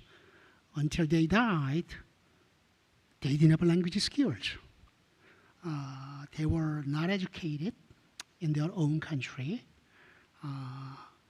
They came here for the better future of their children. Their American dream was to send their 3 children to college, and they did achieve their American dream, me being the first in my family to go to college, and both of my younger sisters, they went to college. So they achieved the American dream by their 3 children achieving their American dream of going to college as well. Thank you. Thank you, Mr. Moon. Dr. Anderson. Thank you. I would be remiss if I didn't talk about my wonderful event yesterday that I attended. I had the pleasure of going to the Early Identification Program, or EIP, graduation last evening at George Mason University. For those who are not aware, the EIP is a multi-year college prep program for first-generation college students. I'm sorry, whoops, I keep getting emails. And it is a collaborative effort between FCPS and George Mason, and it includes a host of Northern Virginia schools, Prince William, Arlington, et cetera. The program provides year-round academic enrichment, personal and social development, civic engagement, leadership training opportunities for the students, as well as scholarships. One of the students who was part of the program from Falls Church High School was the keynote speaker yesterday, which was fantastic to see her in that light. And students also have opportunity to apply to the program. I want to share this point because a lot of parents don't know that this program is available and when it becomes available. They are looking to grow the program, Dr. Reed. The interim director mentioned yesterday she wants to grow the program to 1,600, which is nearly doubling it. And so I'm looking to see if we can also double our participation, because looking at the list yesterday, Arlington is beating us and we're way larger than they are. But students do have the opportunity to apply for the program at the end of their 7th grade year after a recommendation from their school counselor or any other adult. EIP is implemented in 13 of our schools, and 7 of those are in the Mason District, Glasgow, Holmes, Jackson, Poe, and Annandale, Falls Church, and Justice High Schools. I'm really looking forward to seeing that program grow. It is fantastic in terms of its preparation for the students, and they spend so much time on the George Mason campus that being in college makes it's almost old hat. They are very, very prepared. And not only are the students committed to the program, their parents have to be as well. During the ceremony, that is a pledge that is shared by both groups separately in terms of how they're going to be supportive of their students. I also had the pleasure of attending an impressive performance of Annie at Bailey's Upper Elementary recently. I think, Mr. Moon, you went on another day, and it was terrific to see those very young people be so technically savvy, because they were also served as the crew, and I learned that the equipment that they were working to do the sound and the lights, et cetera, are very similar to the equipment that is used on Broadway. Yes, their director is a former, I want to say, Marshall High School director who came down to the elementary school. So Annie was not only well acted, but it was just really well produced by our students. So thank you for providing us with the opportunity to be there. And lastly, I want to give some kudos to the Justice rowing team. They were incredible at the state championship earlier this month with 7 boats competing. And congratulations to the state champion women's junior quad, Anna Lyons, Kate Shank, Chloe Bernasconi, and Brooke Iman Jones. We wish the best of luck to the women's junior quad and the men's senior quad and the women's senior double as they compete in nationals this weekend. Also want to say congratulations, and I won't read all their names because there are 32 recipients, students who are recipients of the Hispanic Leadership Alliance scholarships that were awarded earlier this weekend. And last but not least, the VMEA, the Blue Ribbon Award, which is the highest award given to school music programs in the Commonwealth. To qualify for this award, each school's band or chorus or orchestra must receive a final rating of superior at the VMEA District Concert Performance Assessment.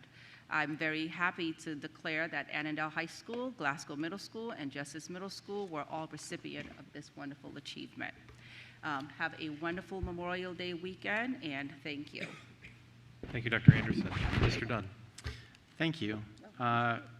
You know, watching the debate on the school board sometimes can seem messy, like watching mom and dad fight, but what I really respect and admire about all my colleagues is the common dedication to our school, our children, and our communities. And so just because we disagree doesn't mean we don't share those common commitments and values. I regret to share that Edison High School lost a beloved teacher in a tragic accident on Fry and Pole Road during last year's severe thunderstorm. She was a dedicated teacher who will be deeply missed, and my condolences are with the teacher's family and the entire Edison High School community. Congratulations to the Mount Vernon District School CAPI nominees. Edison High School for Peter Pan and Wendy, South County High School for our Chorus Line, and Hayfield High School for Crazy for You. We're so fortunate to have such talented theater programs in our schools, and good luck to all the nominees. Congratulations also to the Mount Vernon High School boys track team for winning the National District Track Championship. Good luck at regionals and states. Congratulations also to Hayfield's boys lacrosse for winning the National District Lacrosse Championship in pouring rain, no less. Congratulations also to Saratoga Elementary School PTA President Chesapeake Dalrymple, pronounced Dalrymper, so I did that completely wrong, following in the chair. She was selected as a 2024-2025 Virginia PTA Volunteer of the Year. I was thrilled to join the Fairfax Federation to celebrate the incredible Karen Corbett Sanders, my predecessor, at last weekend's 2025 Citizen of the Year banquet, where she received a special gratitude award. I was also excited to speak to the South County Federation recently about the FCPS budget and the impact of potential federal impact aid. Finally, I was pleased to meet with leaders of the new Gum Springs Civic Association and Gum Springs Community Center Advisory Board. I thank them for inviting me to discuss and receive their input regarding the comprehensive school boundary process. Finally, I want to remind everyone that there are many community meetings coming up regarding the comprehensive school boundary review. There's one tomorrow at Lewis High School at 7 p.m. There's also one at Whitman Middle School next week on May 29th. I hope everyone has a wonderful Memorial Day, and thank you to all the veterans and their families who have protected our country for more than 200 years. Thank you, Mr. Dunn. Ms. Dixit. I just want to be very brief. I wanted to just wish everybody a Asian American Pacific Islander Heritage Month. As a proud member of the AAPI community, I invite you to please join me to celebrate the rich history, contribution, and culture of the AAPI community here at FCPS, Fairfax County, and rest of the country. I also wanted to, say goodbye and congratulations to Ms. Szymanski. This is her last meeting with us, board meeting, and we will miss you immensely. Thank you for being here and the wonderful work you have done so far. So thank you, everyone. Have a wonderful Memorial Day weekend. Thank you, Ms. Dixit. And before everybody asks for time again, I think we all share that sentiment, Ms. Szymanski. Thank you. Ms. Anderson. It's been a busy couple of weeks, and I have enjoyed visiting schools and attending amazing school theater performances and awards ceremonies, celebrating our incredible staff and students, and engaging in different community meetings. As the end of the school year is upon us, I'm looking forward to attending graduations and transition ceremonies, celebrating the accomplishments of our class of 2025 graduates, and celebrating teachers, the staff that got them there. And I will also, I wish all the students the best of luck as they finish their school year. I do want to mention that it has been a tough month for two of my school communities, so I wanted to take a moment to acknowledge the tragic student losses that we've had at both South County High School and Robinson Secondary School. I send my deepest condolences to these families and school communities touched by these tragedies, and I encourage all of us to be careful on the roads. Thank you, Ms. Anderson. Most politicians take themselves far too seriously. Not Jerry Connolly. That's not to say he was unserious. On the contrary, he took his work representing us in Washington very serious. But he did it with a sense of humor and an unmistakable joy that filled every room he entered. You could always count on him for a perfectly timed quip during a stuffy meeting, especially if another politician was talking. Or a knowing wink to make sure you heard what he heard the way he heard it. It was an incredible education being Jerry's school board member over the past 6 years and his neighbor over the last 2. How to persevere, how to center constituents in the work, how to marry pragmatism with progress. He made public service feel both purposeful and human. What a gift it was to learn from him. and what a loss for all of us who had the privilege of knowing him. For members of the community who would like to join us, the school board will be offering a proclamation honoring his lifetime of service to Fairfax County at our regular meeting on Thursday, June 12th, 7 p.m. here at Luther Jackson. Earlier this month, I had an opportunity to attend the Shark Tank Technology Challenge recognition ceremony with Ms. Anderson, which was really cool. And I wanted to congratulate our students from McLean High School, Aryan Rather, who's also a Providence District resident, who earned an honorable mention for the team's Project Chat, which was a mobile device aimed at reducing social isolation among senior citizens. So very incredible work there. I also attended the Hispanic Leadership Alliance 20th Anniversary Scholarship Reception with several of my colleagues. Very excited that 3 Providence District residents, Katia Marquez Martinez from Oakton, Brett Garcia from Falls Church, and Heidi Arze from Marshall High School, are recipients. I also attended, over the last several weeks, many middle and high school and even elementary school musical theater productions. And though the curtain has closed on this year's productions at the high school level, you can still see great theater at our middle schools for a couple more weeks. In Providence District, Kilmer Middle is hosting Kilmer Broadway Desserts on May 30th, and Thoreau Middle is doing Something Rotten, which is a great show, May 30th, 31st, and June 1st, and they're doing the Advanced Theater Act 1s on June 5th, so I highly encourage folks to attend.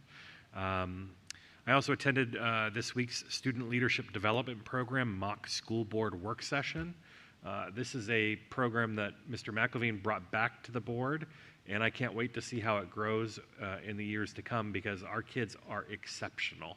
And it was wonderful watching all of the students participate in the same types of things that we do as school board members, thinking through proposals, arguing for their proposal, taking into consideration people's amendments, voting up and down on things. So it was great watching, and I appreciated Mira Karnick, my Providence District student, for her participation in the meeting.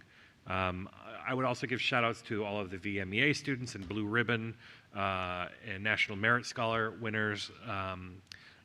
But finally, I am the only thing, once again, standing between us and the rest of our evenings. So at 11:13 and 49 seconds, this meeting is adjourned. Again.